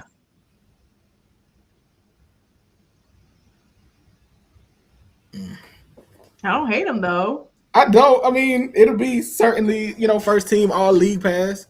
You go see what these teams got going on, see what they're running, see who they draft. There's a lot going on here. There is no vision here. There's no vision here. And that's okay. That's okay. Sometimes you just have to. This is what you should expect, honestly, though.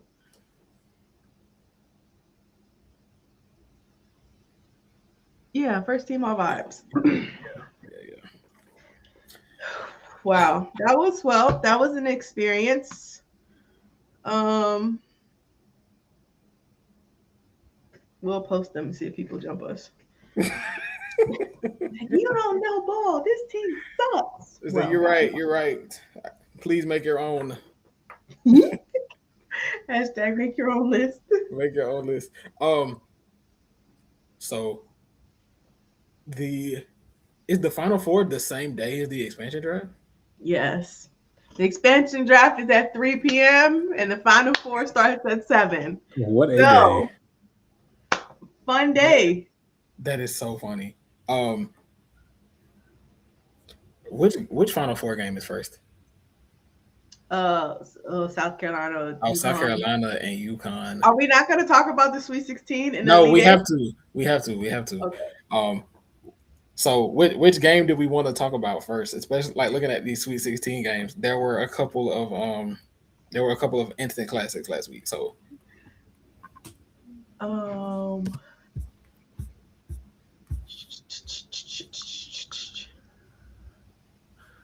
okay, which game did you enjoy watching the most? Well, I'm thinking of two, but I'm going to lead with Duke LSU. Okay. Duke LSU. That probably had the biggest singular moment. Yeah. Also, pretty poetic also because of how LSU beat Duke. It was legit the inverse, like to a T. Like it don't get like it's one of the things where you watch it and people say stuff like, "How can you not be romantic about basketball?" It's like it's like it don't get no better than that. Listen. I mean, we obviously were texting about it, but like I was laying in the bed, like watching it, like, and all I could think about was all the fucking cash checks I was writing, and I was like, Duke, I am begging y'all to just not embarrass me right now. Like I am. Every week I tell niggas, do not write checks that your faves cannot cash. But my faves cashed. My faves cashed. So I don't care. Ashlyn Jackson, I never doubted you. I never doubted you. See, I knew when she was dribbling and she could have took that layup and instead she passed it to Anna Mare that there was a plan in place. There was a plan in place. She missed that 3. I was like, God wants us to see something. God wants us to see something. The play where Taina Mare took the 3, it looked a lot like the play that Duke drew up at the end of the game against Clemson that they ended up losing. Because the play was to get a 3 in the corner, and she hit the 3. It just didn't matter because Clemson came back and just yeah. But the play looked eerily similar to that. And then what I think played the game for LSU, you can really bottle it up into that one moment because they needed a board and they just could not get it. Like the fact that they could not get the board and they ended up tipping the ball out of bounds. And that's why Duke ended up winning the game. That really tells the tale of the whole game. If you only watched the last 20 seconds or so, that was the difference in the game. LSU not being able to get boards was the difference in the game.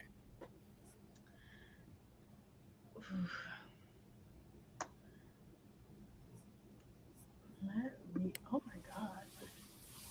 I'm also just glad that Duke didn't blow that because, it would have been sad either way, but the fact that Duke went on that crazy run at the start of the 4th, I think they went on a 10-0 run at one point, and I was like, well, LSU is over.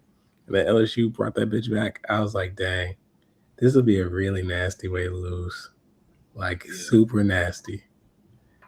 And when LSU took that lead, I was kind of in my heart of hearts. I'm like, just let this over. But Kara found a way. This is the crazy part is this game was so evenly matched. They both had 41 rebounds. Duke was really shooting threes. They hit 7 threes. LSU only took 8. Duke had 23 free throws. They hit 18. LSU had 17. They hit 16. Duke only had 2 more possessions than LSU. That is nuts. And the irony in them being the last 2 possessions is how they win the game is actually, it was written. I'm telling you, the script was there. It was written. It was written. It was written that way. Malaysia Fulwiley, she either really loves playing against Duke or she really hates them. Either way, it's really never good for them. And I feel like a lot of people were saying that she was kind of going off in the first half, but Michaela and Flau'jae and everybody else didn't look great. And then everybody else kind of got involved in the second half. And, the game got closer or they took the lead or whatever. And personally, this might sound crazy, but they low-key should have just let Malaysia cook for most of the game. Because it was still relatively close with her. Because early on, when you said Flau'jae, Michaela, really the rest of them just did not have it going. Malaysia did. And she was keeping them in it. Especially in that first half. And it did feel like when Michaela got going, they kind of went away from her. Completely, yeah. Yeah. Also, LSU only having 8 assists as a team, kind of wild. And 4 of them came from Malaysia. Yeah. So I don't know, guys. I think maybe y'all should have just let her go for 40. It might have worked out better in their favor. Seriously, because Duke, I won't even say they was defending her bad. It's just she really just had it. She just had it going. Yeah, I thought because Taina Mare had that matchup a lot early on, especially, and I thought, she was doing a fine job. I just felt like Malaysia was just hitting tough shots. Because as a defender, you want to make the shots as difficult as possible, and I felt like she was doing that. It just did not matter. Yeah, for sure, I agree with that.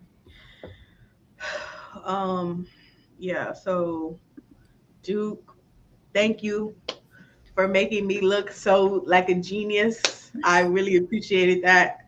I love being right. I also, and I also didn't expect y'all to beat UCLA. So I was really on a roll. If we talking about it, I was really on a roll. The other instant classic, Notre Dame knocking out Vandy. I was wrong because I did say that I felt like a close game would favor Vanderbilt down the stretch, and it was close, and Notre Dame pulled it out. I said unless Notre Dame has the lead, and what did they have? The lead. Hannah Hidalgo having her triple-double with steals. 10 steals is crazy. They really should have sat that and gave her the benefits too. My girl broke the D1 men or women's steals record in a season. Like, when I think of an unbreakable record, I think by the time that she done with her senior season, bearing injury, that steals record is going to be like untouchable. Yeah, like you like steals in the game like 3 times this season. Let me see. Let me pull that up. She had 16 in that one game, 10 this time, and I know she had 10 another game. Let's see. I feel like was it another game in the tournament that she had 10? You said all this year? Yeah. She had 11 steals against SMU. She has had 10. at least 10 steals in 5 games this year. That's what I'm saying. She was going crazy. She had 16. She had 16 against Akron. She had 13 against Bellarmine. Yeah. 11 against SMU. And then she had 10 against Miami and 10 against Vandy. 10 steals against Vandy is crazy. Outside of the last game, she had 3 steals in that game, which would be a lot by most people's standards. She had no less than 8 steals the whole tournament. No, she legitimately got 30 steals. What is this? This is 30? No, that's 20 plus 1, 21 plus 8, 29 steals. She was averaging like 8 point something steals a game before that last game. Imagine telling somebody, yeah, this girl got 3 steals. That's 5 less than she's had in any other tournament game. No, averaging 7 steals across 4 games is crazy. And she's literally 2 apples tall. Like I like Hannah Hidalgo, what a legend. What a legend. It was 29 steals. 29 steals across 4 games. And if you included the conference tournament, the numbers would be even crazier because she had another. She had 5, 2, 4. She had what, 4 against Duke? Yeah, so she had 11 in the ACC tournament. Guys, like this is a little. That's like, come on. She deserved this. I'm actually really, really proud and happy for Neil. Y'all can stop saying that lady's gonna get fired. It's definitely not happening now, bitch. We've cashed that check in for at least the next 4 seasons. We up. Yeah, Ivy finally got over the Sweet 16 hump. We did it on the back of Hannah Hidalgo and friends. Shout out to Maya Coles. I know the girls have been dragging her because they're like, they've really been dragging her, but they're like, she's not a good player. She was holding it down. She held it down during this little tournament run. You know what I'm saying? Not the numbers aren't big, Cassandra Prosper doing more of the scoring and all that, but Malaya Coles, like, I see you, sister. I see the vision. We are so happy that you showed up and locked in with us.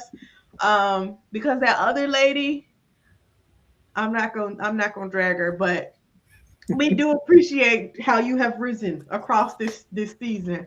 Wake Forest legend.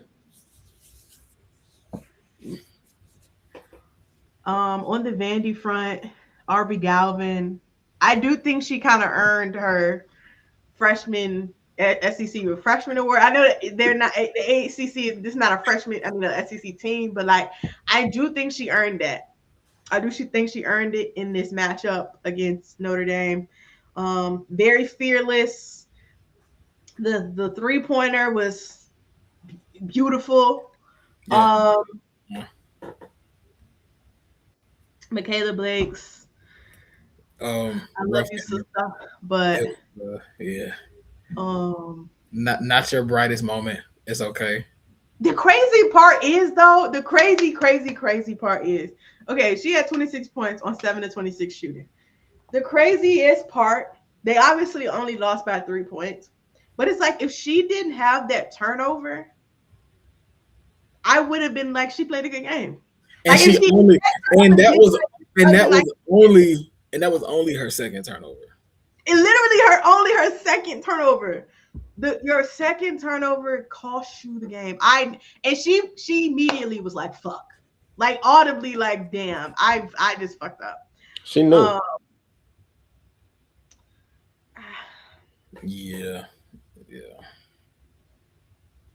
Play all 40 minutes. She really gave it her all. Like I can't even really be mad at her for that, because we did say like they was gonna need to clock in. Yeah. And literally like nobody, her and Aubrey are really the only people who did anything, which is a little sad. Sasha Washington playing 11 minutes and having 6 turnovers is kind of impressive. Every time they gave that lady the ball, they crashed on her. Like it was like we picking her pocket every time.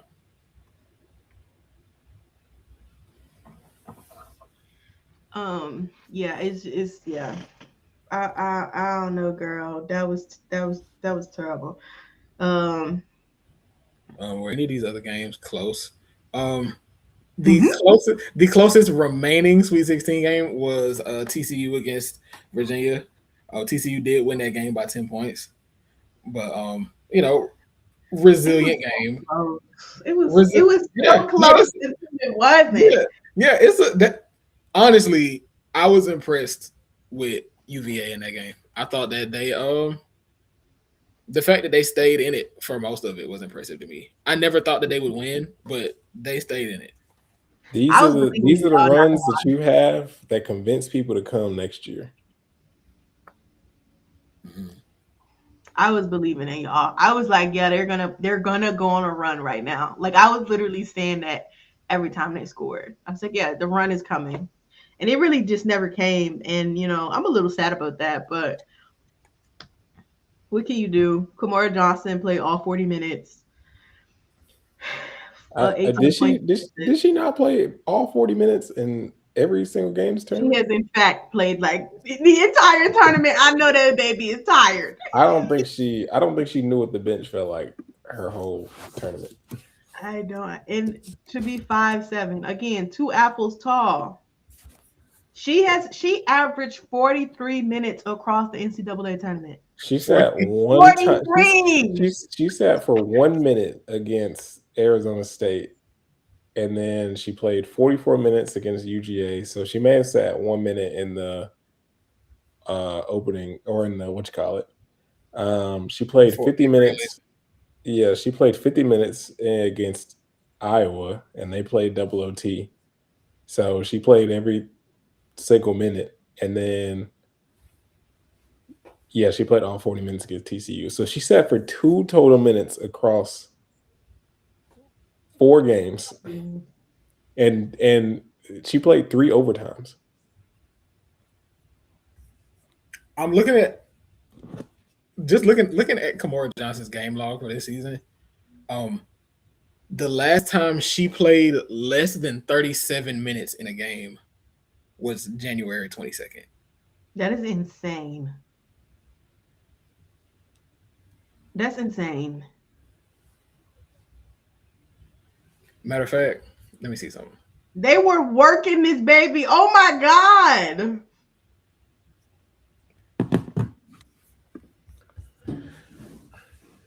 Matter of fact, hold on. Let me make sure I'm looking at this right. No, she literally played less than 30 minutes. She averaged 37 minutes per game this season. That's crazy. She played less than 30 minutes against Pitt. And then she played less than 30 minutes in the beginning of the season. But other than that, 5 games. She had 5 games where she played less than 30 minutes. That's crazy. Give my sister some help.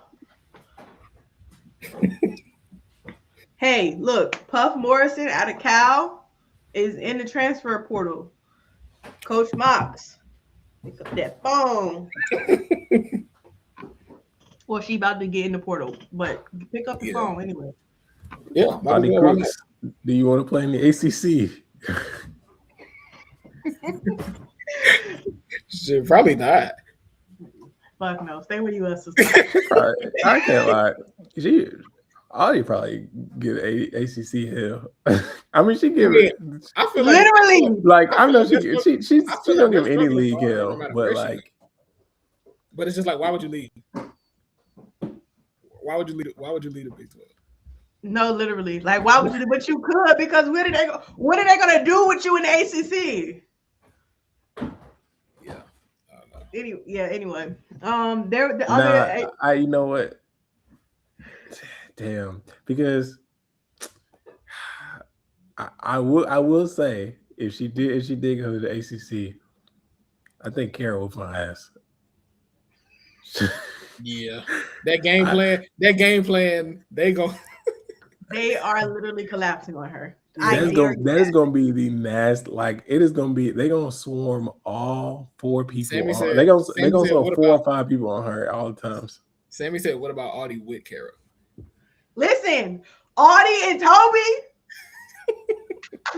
pick up that phone. Pick up that phone. That hollow. Toby thinks she a big guard anyway. Pick up that phone. That hollow might get crazy. It's over. It's over.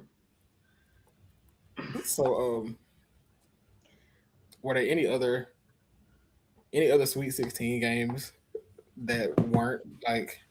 All of these are like 20-point wins at least. I mean, UNC was like fake close for a little minute. UConn just did their classic. We're just gonna blow you out at the very like sometime in the third. Yeah. Waited to the fourth. Texas said we're gonna punch you in the mouth immediately, and good luck trying to come back, which they did. I mean, which they did not come back. And South Carolina said we'll wait to the end, and we're gonna good luck trying to get back in there. And yeah, so honestly, Louisville, Michigan was fun for a little bit. It was fun until Michigan got serious. Then it was like, oh, okay, never mind. Yeah, it was like, okay, actually, no. The Elite Eight games were even less. Okay, no, because I feel like no, because I watched Notre Dame UConn live, and I am gonna get on my ref soapbox because they was beating Notre Dame. Sarah Strong, I have never seen somebody who should have fouled out faster. Like, and y'all not like Sarah, but that lady should not have been in that game. She was beating them down. I was like, how is she getting away with this? Like I know UConn is a little bit handsy, but Sarah was out of control. She shouldn't have made that game.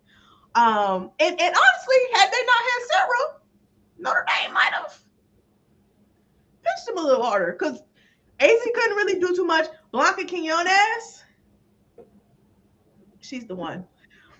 She's the one for sure. Other than that, though,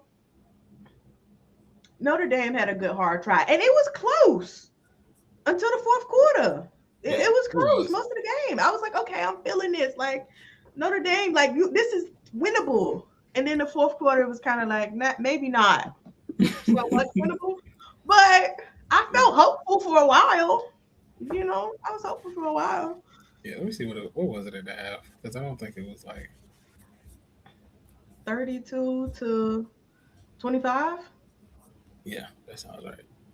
So I was like, this is close. We can make a little run. Like there's something here. Yeah, and then there wasn't. So let's try Notre Dame. We had fun along the way. Duke, y'all. Okay, I gotta tell y'all. I was in the car, so obviously we was leaving the game. I'm in the car. My phone is on 1%. Okay, my brother is in the car. He's driving us, and he has like his phone plugged in, like iPod type thing. And so at first I'm like, hey, like my phone finna die. Seeing if he gonna be like, you could just have a charger. I know he was listening to the music because we did have to drive a little bit away. I was like, maybe he'll just let me have it. He was not going for it. So I watched the first minute, and that's when Duke was winning. And I was like, oh my God, the phone by a good amount. Yeah, they were up. They were up 8 at the half. And I was like, oh my God, Duke is finna upset UCLA, and I won't see it. I won't see it. So literally the last like 8 minutes of the game, I told my brother, I said, please, can I please have that? We're 15 minutes away from the crib. I really need the charger. He was like, oh yeah, go ahead. And I'm like, is that all I had to do was ask? All I had to do was ask? And I cut the game on, and UCLA was whooping their ass. So I was like, oh, well, I was stressed out for no reason. But yeah, it was like Duke kept it close for a good minute. Like it was, let me see, like 2 minutes into the fourth, it was like a 6-point game.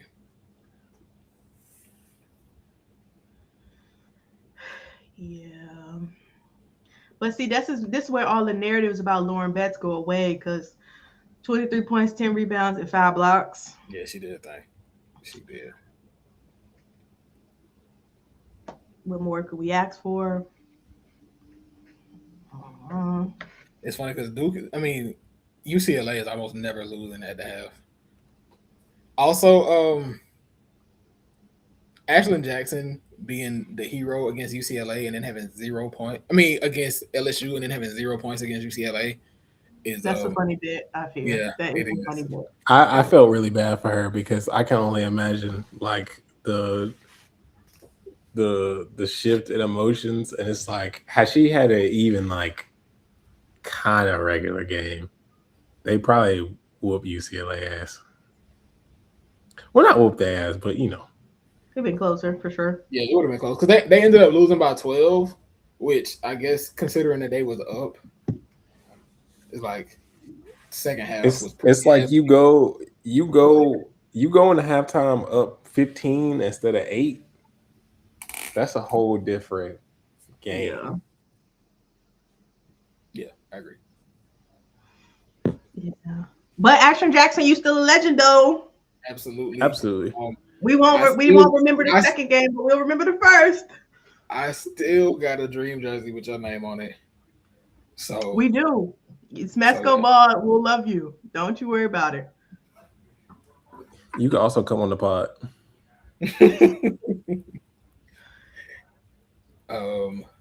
So what about the last 2 games?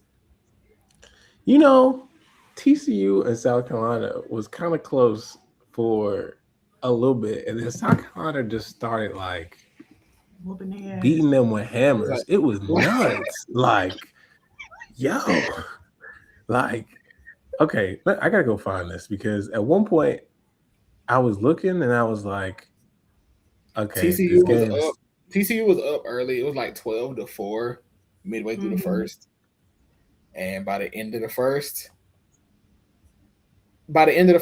South Carolina was up. And I was like, okay, yeah. Oh, that's right. It was 12-4 midway through the first. At the end of the first, TCU had 14. Yes. So they were just South Carolina was like, actually, this is over with.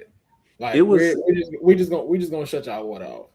it was 32-37 with 8 minutes to go in the third. And then TCU scored 20 points the rest of the way, and South Carolina scored 41 points the rest of the way. So they really was like, okay, y'all. No, I swear, y'all. Actually, it was 35-40 with 5 minutes left in the third. So there was a point where this game was like kind of close, and then South Carolina just brought out the hammers. I feel like Agat McKeer, like she like hit a 3, and it was like, okay, this game is over. But I'm like, how did that just transpire? Like, it legitimately felt like, oh, I blinked, and South Carolina went on like a 15-0 run. It was crazy. I will say the other funniest thing about this game was Martha Suarez was fouling late in the game. She didn't really get called for him, but Stephanie White was on the broadcast like, she is really like Martha Suarez is getting away with a lot, and she had to say it at least 3 times.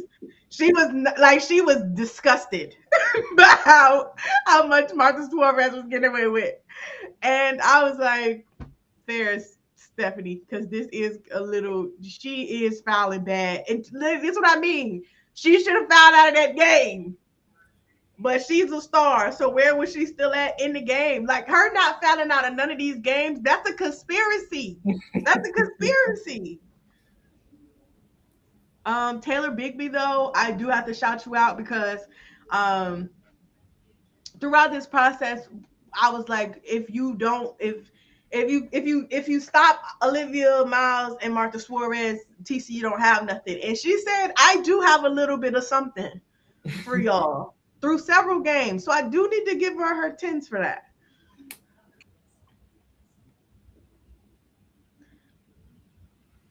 But yeah, Joyce having 24 and 12.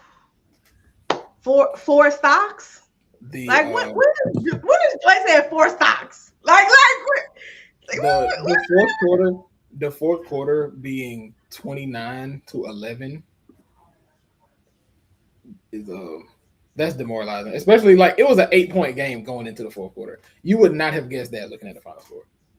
Demoralizing. Very demoralizing. I really feel like Joyce is going to end up having a really underrated college career. I feel like you wouldn't, I guess from the way that she's talked about, you wouldn't guess that this is the second highest average points per game since Asia for South Carolina. And like the fact that it's like, I think Raven gets talked about a lot more than her, good and bad, because she's like the head of the snake as far as the offense, like who initiates offense. But when them niggas need a bucket, it's like it's going to Joyce. It's just going to Joyce. And I think because you got Raven there, you know, Sarah Strong is like her rival in a way, and then them niggas just don't lose. It's like you really just don't hear much about her. I feel like most of the time when we were hearing things about her, it was people telling her to pass the ball. So yeah, I feel like by the time it's all said and done, I think people are gonna look back and be like, I do not remember her doing all that, but she's already done a lot. Yeah.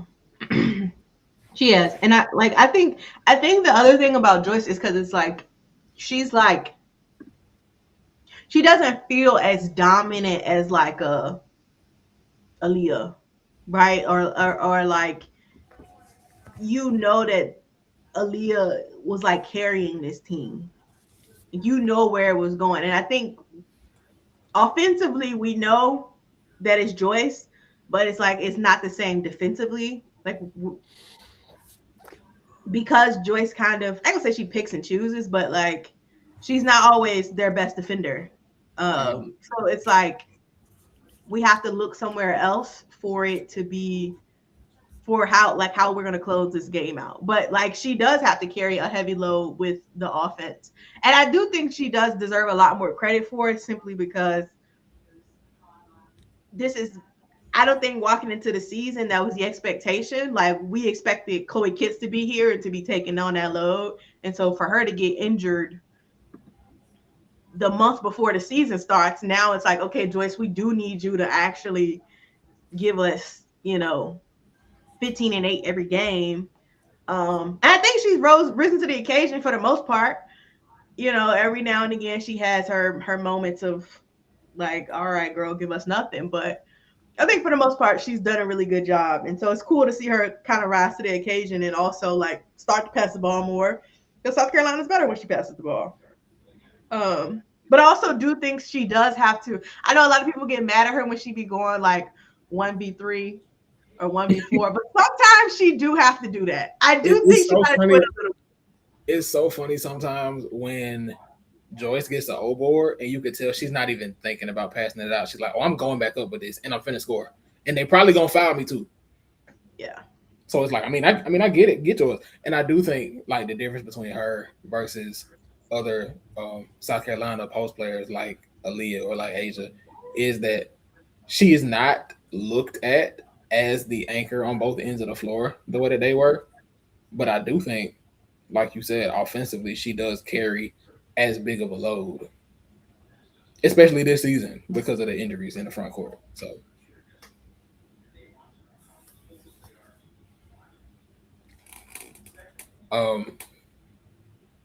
is there anything to say about Texas, Michigan? Okay. As someone who was in the building for this game, okay, I did show up a little late. So when I got there, Texas was up by like 10.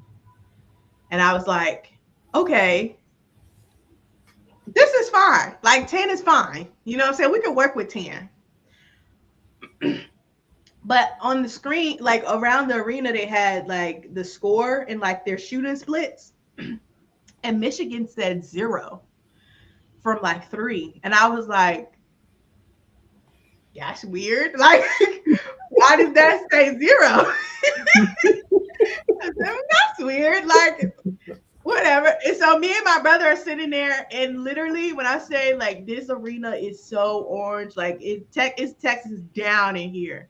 Like, I felt like it was so much Texas in the room that like Michigan had cheerleaders, and usually like they'll take turns dancing on the floor, like doing cheers in the middle of the floor during timeout. I don't think Michigan did a cheer the entire game. Like it was that like this is a Texas home game. But anyway, by halftime, I was like, okay, it's like a 10-point game. I was telling my brother, I'm like, Michigan does this. This is their bit, right? Like they start off kind of slow, and then in the second half, they're just gonna start knocking down threes, and it'll be closer. Like we will get beyond this.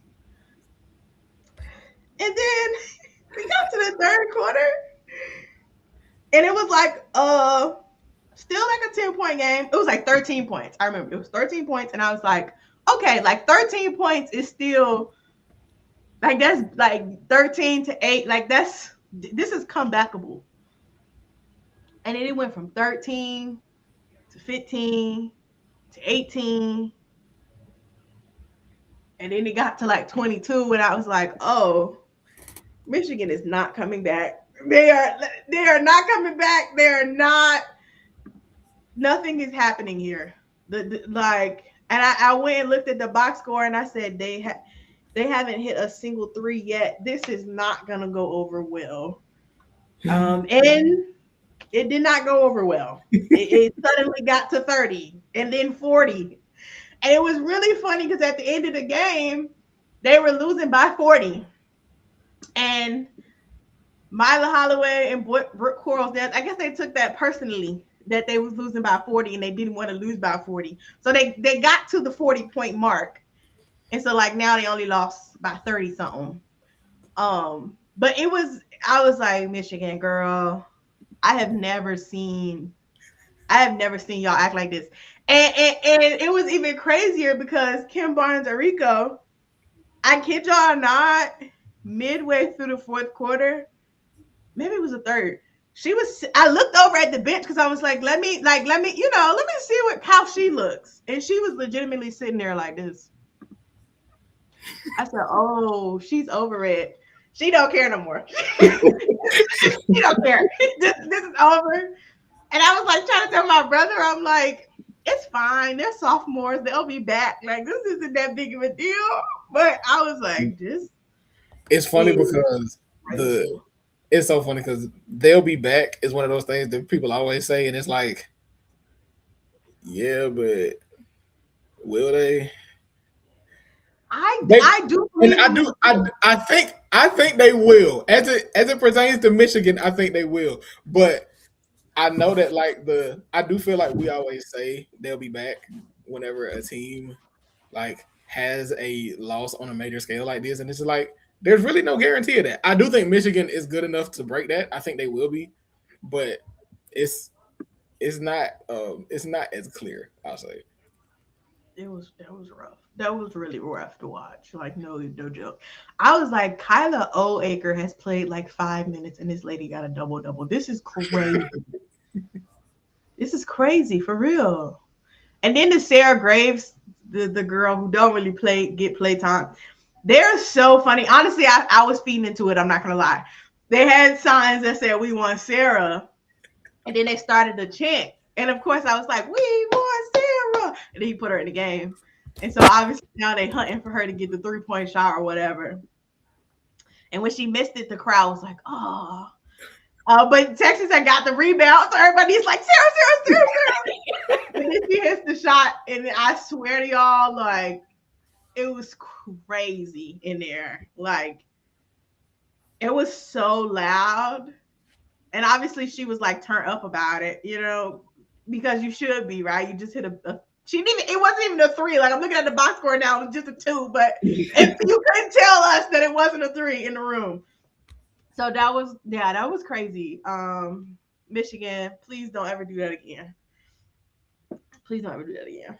I'm begging y'all actually to never do that again. Because that was tough to watch. Yeah. So we have 3 games left in this season.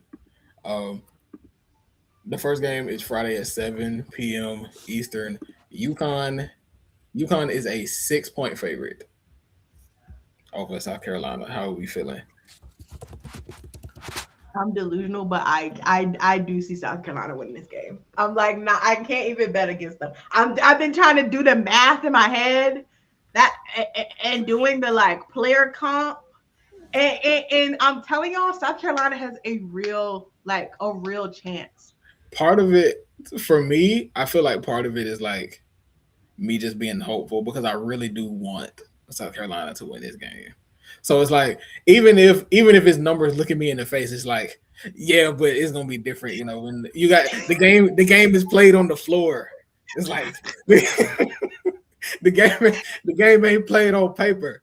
You got hold on, no, Jay, I'm telling you, I was at first I was like just a little bit delusional about it. I was like, they can win. Like, I believe in them anyway. I'm like, they can win. But then today, I don't know what the girl's name is, but she had posted that graphic about scoring averages from the regular season to the tournament. And in the regular season, UConn was averaging like 86 points or something. And now in the tournament, they've only averaged 79. South Carolina averaged 90 points in the regular season, and they averaging 90 points in the tournament. I'm telling y'all, the numbers are now on their side. You know what I'm saying? Like, the numbers are there, and then it's like, okay, Joyce and Sarah as the matchup. Okay, we can call that sort of a wash, right? And then you had a Raven AZ matchup. I want to call that a wash because AZ has not played that well. If I'm being like, she has not played that well. She hasn't been awful, but she has not played those 25 points takeover games that I feel like I've seen her play early against like Michigan, even in that Villanova game. I feel like I haven't seen that version of her. She could still exist. I'm not saying she don't, but the Raven AZ could be a wash, right? And then, ironically, Blanca and Agat, both of them freshmen, have both been going crazy in the tournament. That's a wash. So I'm saying we already at the 3, okay? And then when you think about it, right? UConn got KK Arnold and Ashlyn Shade. Both have not been good. Both have not been good in the tournament. Like, not good at all. And then you got Tanaya Latson and Medina Okot. Okay? They're not even going to be able to run those lineups because like the UConn lineup, they're starting is they're too small. They're gonna have to do something different. So then you gotta get Sarah Williams in there. No tea, no shade. Sarah Williams, thanks for playing. I don't want to see it now. But this is where they scare me a little bit because they got Jonna L. Alfie. That lady is a secret weapon, okay? Because she's also 6'6" and she's physical, okay? And so she'll rebound. And so now you got the Jonna versus Medina, but see, Gino be playing with Jonna minutes, so we might not even see her. So I'm saying, like, it's a path. The path that I'm seeing for South Carolina to win is really like, is there. They also, yeah, we need to consider Tanaya. If Tanaya is even like 40% good, she's already outworked KK. I'm telling y'all, like, is really, like, obviously UConn is favored because they haven't lost the game and the defense and woo national player of the year. Shout out to Sarah Strong. But really, as a team effort, I'm really feeling South Carolina. I'm really feeling it. I'm really feeling that. I still think for me, I have to be honest. I feel like this is all hopium, but it's okay. I'm just gonna I can just say I want South Carolina to win. So if they lose, it'd be like, well, that's what my bracket said. My bracket said they was gonna lose. But me right now in this moment, I'm saying I hope South Carolina wins this game. My only thing is, do I feel like UConn is gonna win? Yeah. But what I will also say is Don usually don't let niggas beat her ass twice. I think like not in a row. Not in a row. It was, but see, that's the thing too. It's like now you got an edge. It was embarrassing. You can't get embarrassed. This is like, I don't know. So it's just like this could be her biggest get back. No, and they don't have Paige Beckers, bro. Like I'm just saying they don't have Paige. Like, I mean, we don't have Paige, but they don't have Paige either. So like, really, it feels fair. We looking at these stats, the team stats. Again, like, I get why UConn's favorite, but South Carolina can out rebound them. Damn, they average 15 steals a game. I don't think they'd have did that during this tournament. Hold on, somebody is. Let me see something. I don't think they'd have did that this tournament. Let me see how many they had against Notre Dame. That's North Carolina wrong school.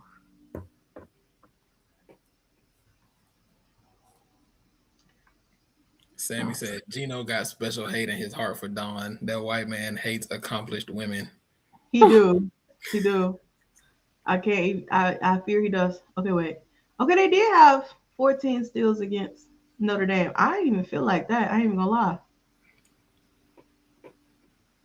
They had 18 against UNC. Damn. It did not feel like they had 15 steals. That's crazy. But at least, okay, so 5 of them came from Sarah Strong. Okay.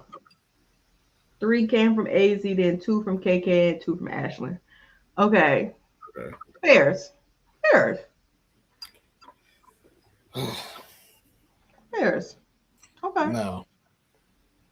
Now to this other game. Right now, Texas is a 1-point favorite over UCLA. Which means they're basically saying, we have no idea. Y'all tell us. I have UCLA winning in my bracket, so I must commit to the UCLA bit. I feel like we talked about this earlier in the year. I feel like Texas is probably the best, like, punch you in the mouth team. But if Texas don't hit hard enough, UCLA is gonna come back. Texas, I just never know which Texas offense is gonna show up. I feel like the defense is always the defense gives Texas a baseline. I just feel like when the offense is on, they can beat anybody. But I've just seen so many games where it's just like, I don't trust y'all. Bro. It's so crazy because I kid y'all not, I was thinking about this earlier. In the middle of the season, like before the tournament started, I was like, I don't see it for Texas. Like I do think they'll make it to the Final Four, but they ain't got it. Today, I am scared of them. I am scared of, I'm not even joking. Like I do obviously want UCLA to win and I do believe in them, but I am scared of Texas. Mostly because Madison Booker has like elevated in a way that, and to be fair, like they played Michigan, Kentucky, Oregon. Like none of the teams they've played recently are like some defensive juggernauts.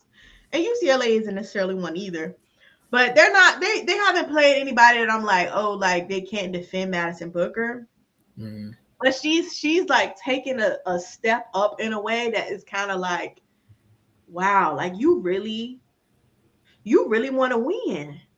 Like you are really locked into this winning thing.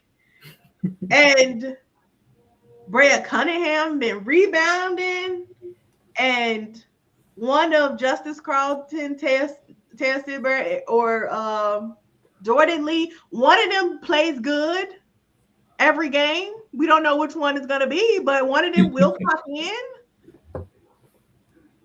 Rory ain't turning the ball over. Kyla Odeaker is coming in and basically wrecking shit. Like I'm scared of them. I'm scared of them, especially too since UCLA.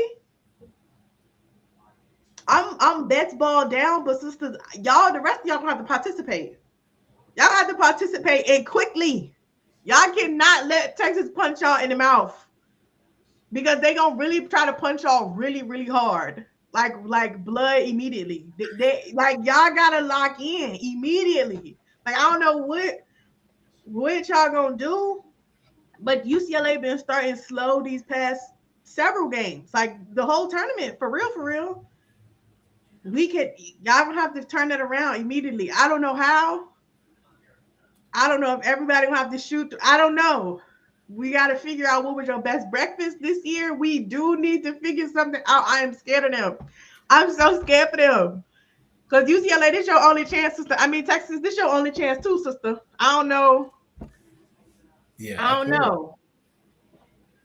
I feel like UCLA kind of, because you look at who's leaving this UCLA team after this season,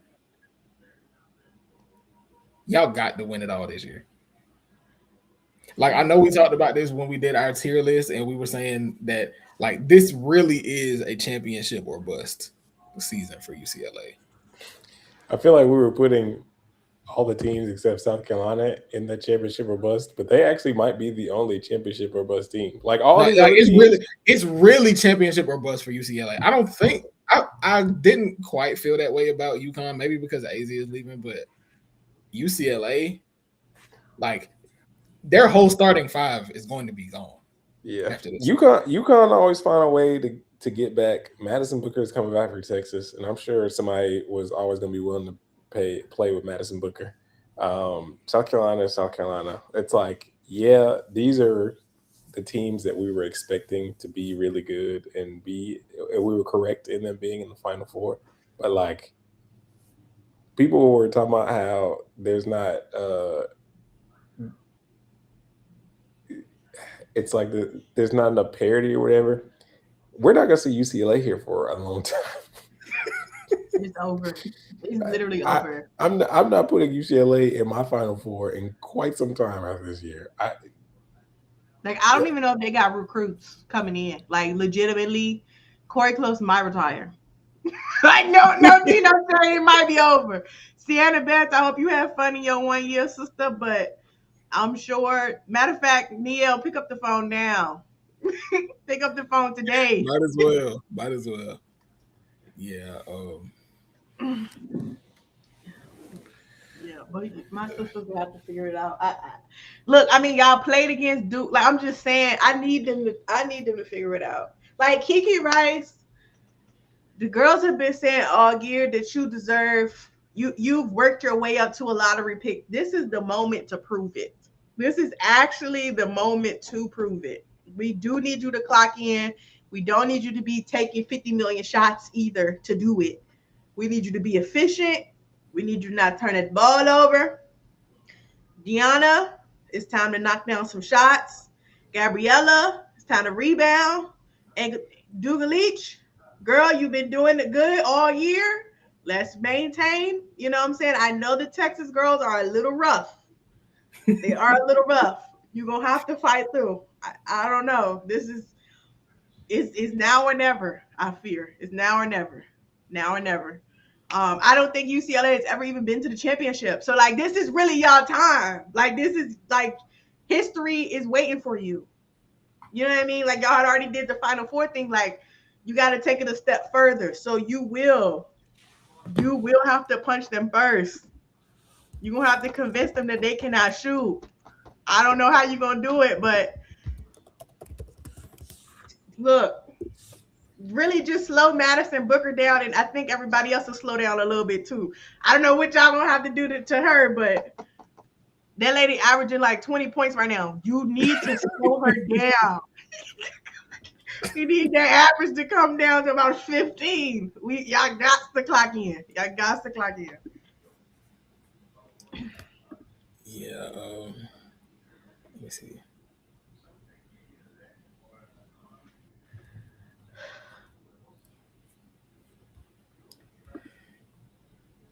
I wanted to see the numbers real quick. Oh, they're here like head-to-head stats. This shit is so even, bro. Yeah, I know it is. And it's like when I saw that the game had Texas as a 1-point favorite, it's like, oh, they really have no clue what's gonna happen. Like everybody's just like, it could be anything. It really could be anything. It could be anything. Like Madison Booker. What game was that? Where she went for 40? Was it against Oregon? It was. Yeah. That's what I'm saying. She was stat padding a little bit. That's what I'm saying. A little bit. She was. I did want her to get 40 though. I did. No, I mean he should have. He should have let her. But the numbers are a little inflated, guys. We do need to remind her who she is. 15 points a game. I respect going to get it because everybody can't say they have a 40 ball during March Madness. Look, if you get a chance, that's real. Go get it. If you get a chance, go get it. Also, Sammy rightfully pointed out that UCLA's one loss is to Texas. So you do have to get it back in blood, sisters. Y'all do gotta get it back in blood. You cannot let it happen the same way either. If you're gonna lose, at least lose in a new way. Okay, like let us reimagine the loss being different. We need new material. Let me go look at that old box score. Hold on, because I got to see. This was an 11-point game. Roy Harmon had 26. Guys, I don't know if Roy's had 26 since she played, y'all. I'm telling y'all, I got the bruh. How many times she had 20 this season? Hold on, because I gotta see now. Let me go look. Roy has had 20. Legitimately, that's the only time she scored 20 all year, guys. Legitimately, the only time. She has not even had more than, before that, the most she's had was 16. And it was in a loss to South Carolina. Guys, you know what the material. We got the scout. We got the scout. Please. Oh. Roy actually is very funny for scoring 26 that day. She's very funny for that, actually. She's very, very funny. Yeah. Kyla Oaker ain't played no minutes. So, like, that's what I'm saying. We gotta make sure Kyla Oaker don't really get no tick. Keep Rhea under control. Justice Carlton, we hope that she can go off. Jordan Lido, like, we can't let both of them do something. We got to keep it contained. Last time y'all played, y'all didn't have Sienna, so we giving y'all an excuse. You know what I'm saying? You a new woman. You're a new woman. Lauren Betts only took 8 shots. Yeah. So good. Gianna Neekins, 7 for 11. We need that back. We need that back. Kiki Rice, like I'm saying, y'all, like we could do this. We could do this. But you cannot let them people punch out first. You cannot let 20-10 the last time in the first quarter. We can't let that happen. You cannot let that happen. See, that's the thing. It's like when Texas get off to a start like that, you really can't. It's really that's how they beat you. Because they really do come back to earth after that. Yeah, but it's already that's how they beat South Carolina. It's like we start fast. Now you spending the rest of the game trying to find yourself, but we already up. Literally in their last wins against Kentucky, they had 29 in the first. They had 28 in the first against Oregon. They had 19 in the first against Missouri State. 27 in the first against South Carolina. So, like, keep them under 20 points. Like, you have to do it somehow. If you want to win, you're going to have to keep them under 20 points in that first quarter. You're going to have to do it. Because it don't really seem like they found it again later on. You just gotta stop it before it get too out of control. I'm telling you. You stop it before you get out of control. You got a chance. But Texas, I am scared of you, girl. I ain't been scared of you all year, but I am now. Yeah. Whew. All right. Is that all? All hearts and minds clear? Yeah, South Carolina, please. I'm begging. Please, just in the same way of UCLA, just don't lose the same way twice. I don't want you to lose it. Oh, actually, I'm not even gonna put that negativity on you. We're not losing. UCLA, South Carolina, where we locking in, twin. We locking in. UCLA, I believe in you. I picked you on my bracket. I did too. You do what you gotta do. My heart and mind is clear. All right. Oh, Sammy said, who was your overall champ? I picked UCLA. See, this is the problem, actually, because I kind of don't want anybody to lose. Like I need South Carolina and UCLA to be there. See, like, one of them has to win. So, I mean, in theory, if both of them make it there, I can't lose. because Lauren Betts my agenda, but also South Carolina my agenda. So it really somebody out of the Sacramento bracket has got to do this for me.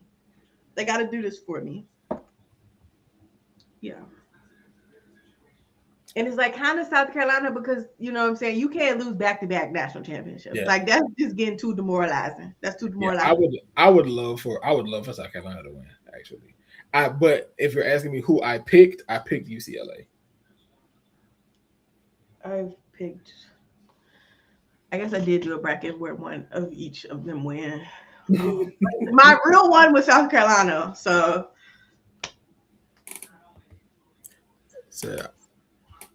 Farrell said, I want UCLA to beat Texas, South Carolina to beat UConn, and South Carolina to get their revenge on UCLA. I mean, if South Carolina beats UCLA, I'd be all for that. If South Carolina ends the season with wins against UConn and UCLA, I'm all the way here for that. And then they can ride the wave of being number one for the rest of the year of next season. Yeah, love that. Yeah. My mom wants to see South Carolina, Texas, strictly because of the SEC tournament. So that game is gonna get nasty. My mom feels like South Carolina does need to try again because that was crazy. They do need to get back because that game, like, I was shocked the way that Texas opened up that game. I said, "Oh, this is over." Like I could by the end of the first quarter, I was like, "Oh no, this is over." I never watched the game in more disbelief. Like, oh, you mean that Texas still has a punch? Oh. That's what I'm saying. I'm scared of them. But ball is life or whatever. We'll see. We'll see. Basketball gods wants us to have. Friday night will be fun, no matter what.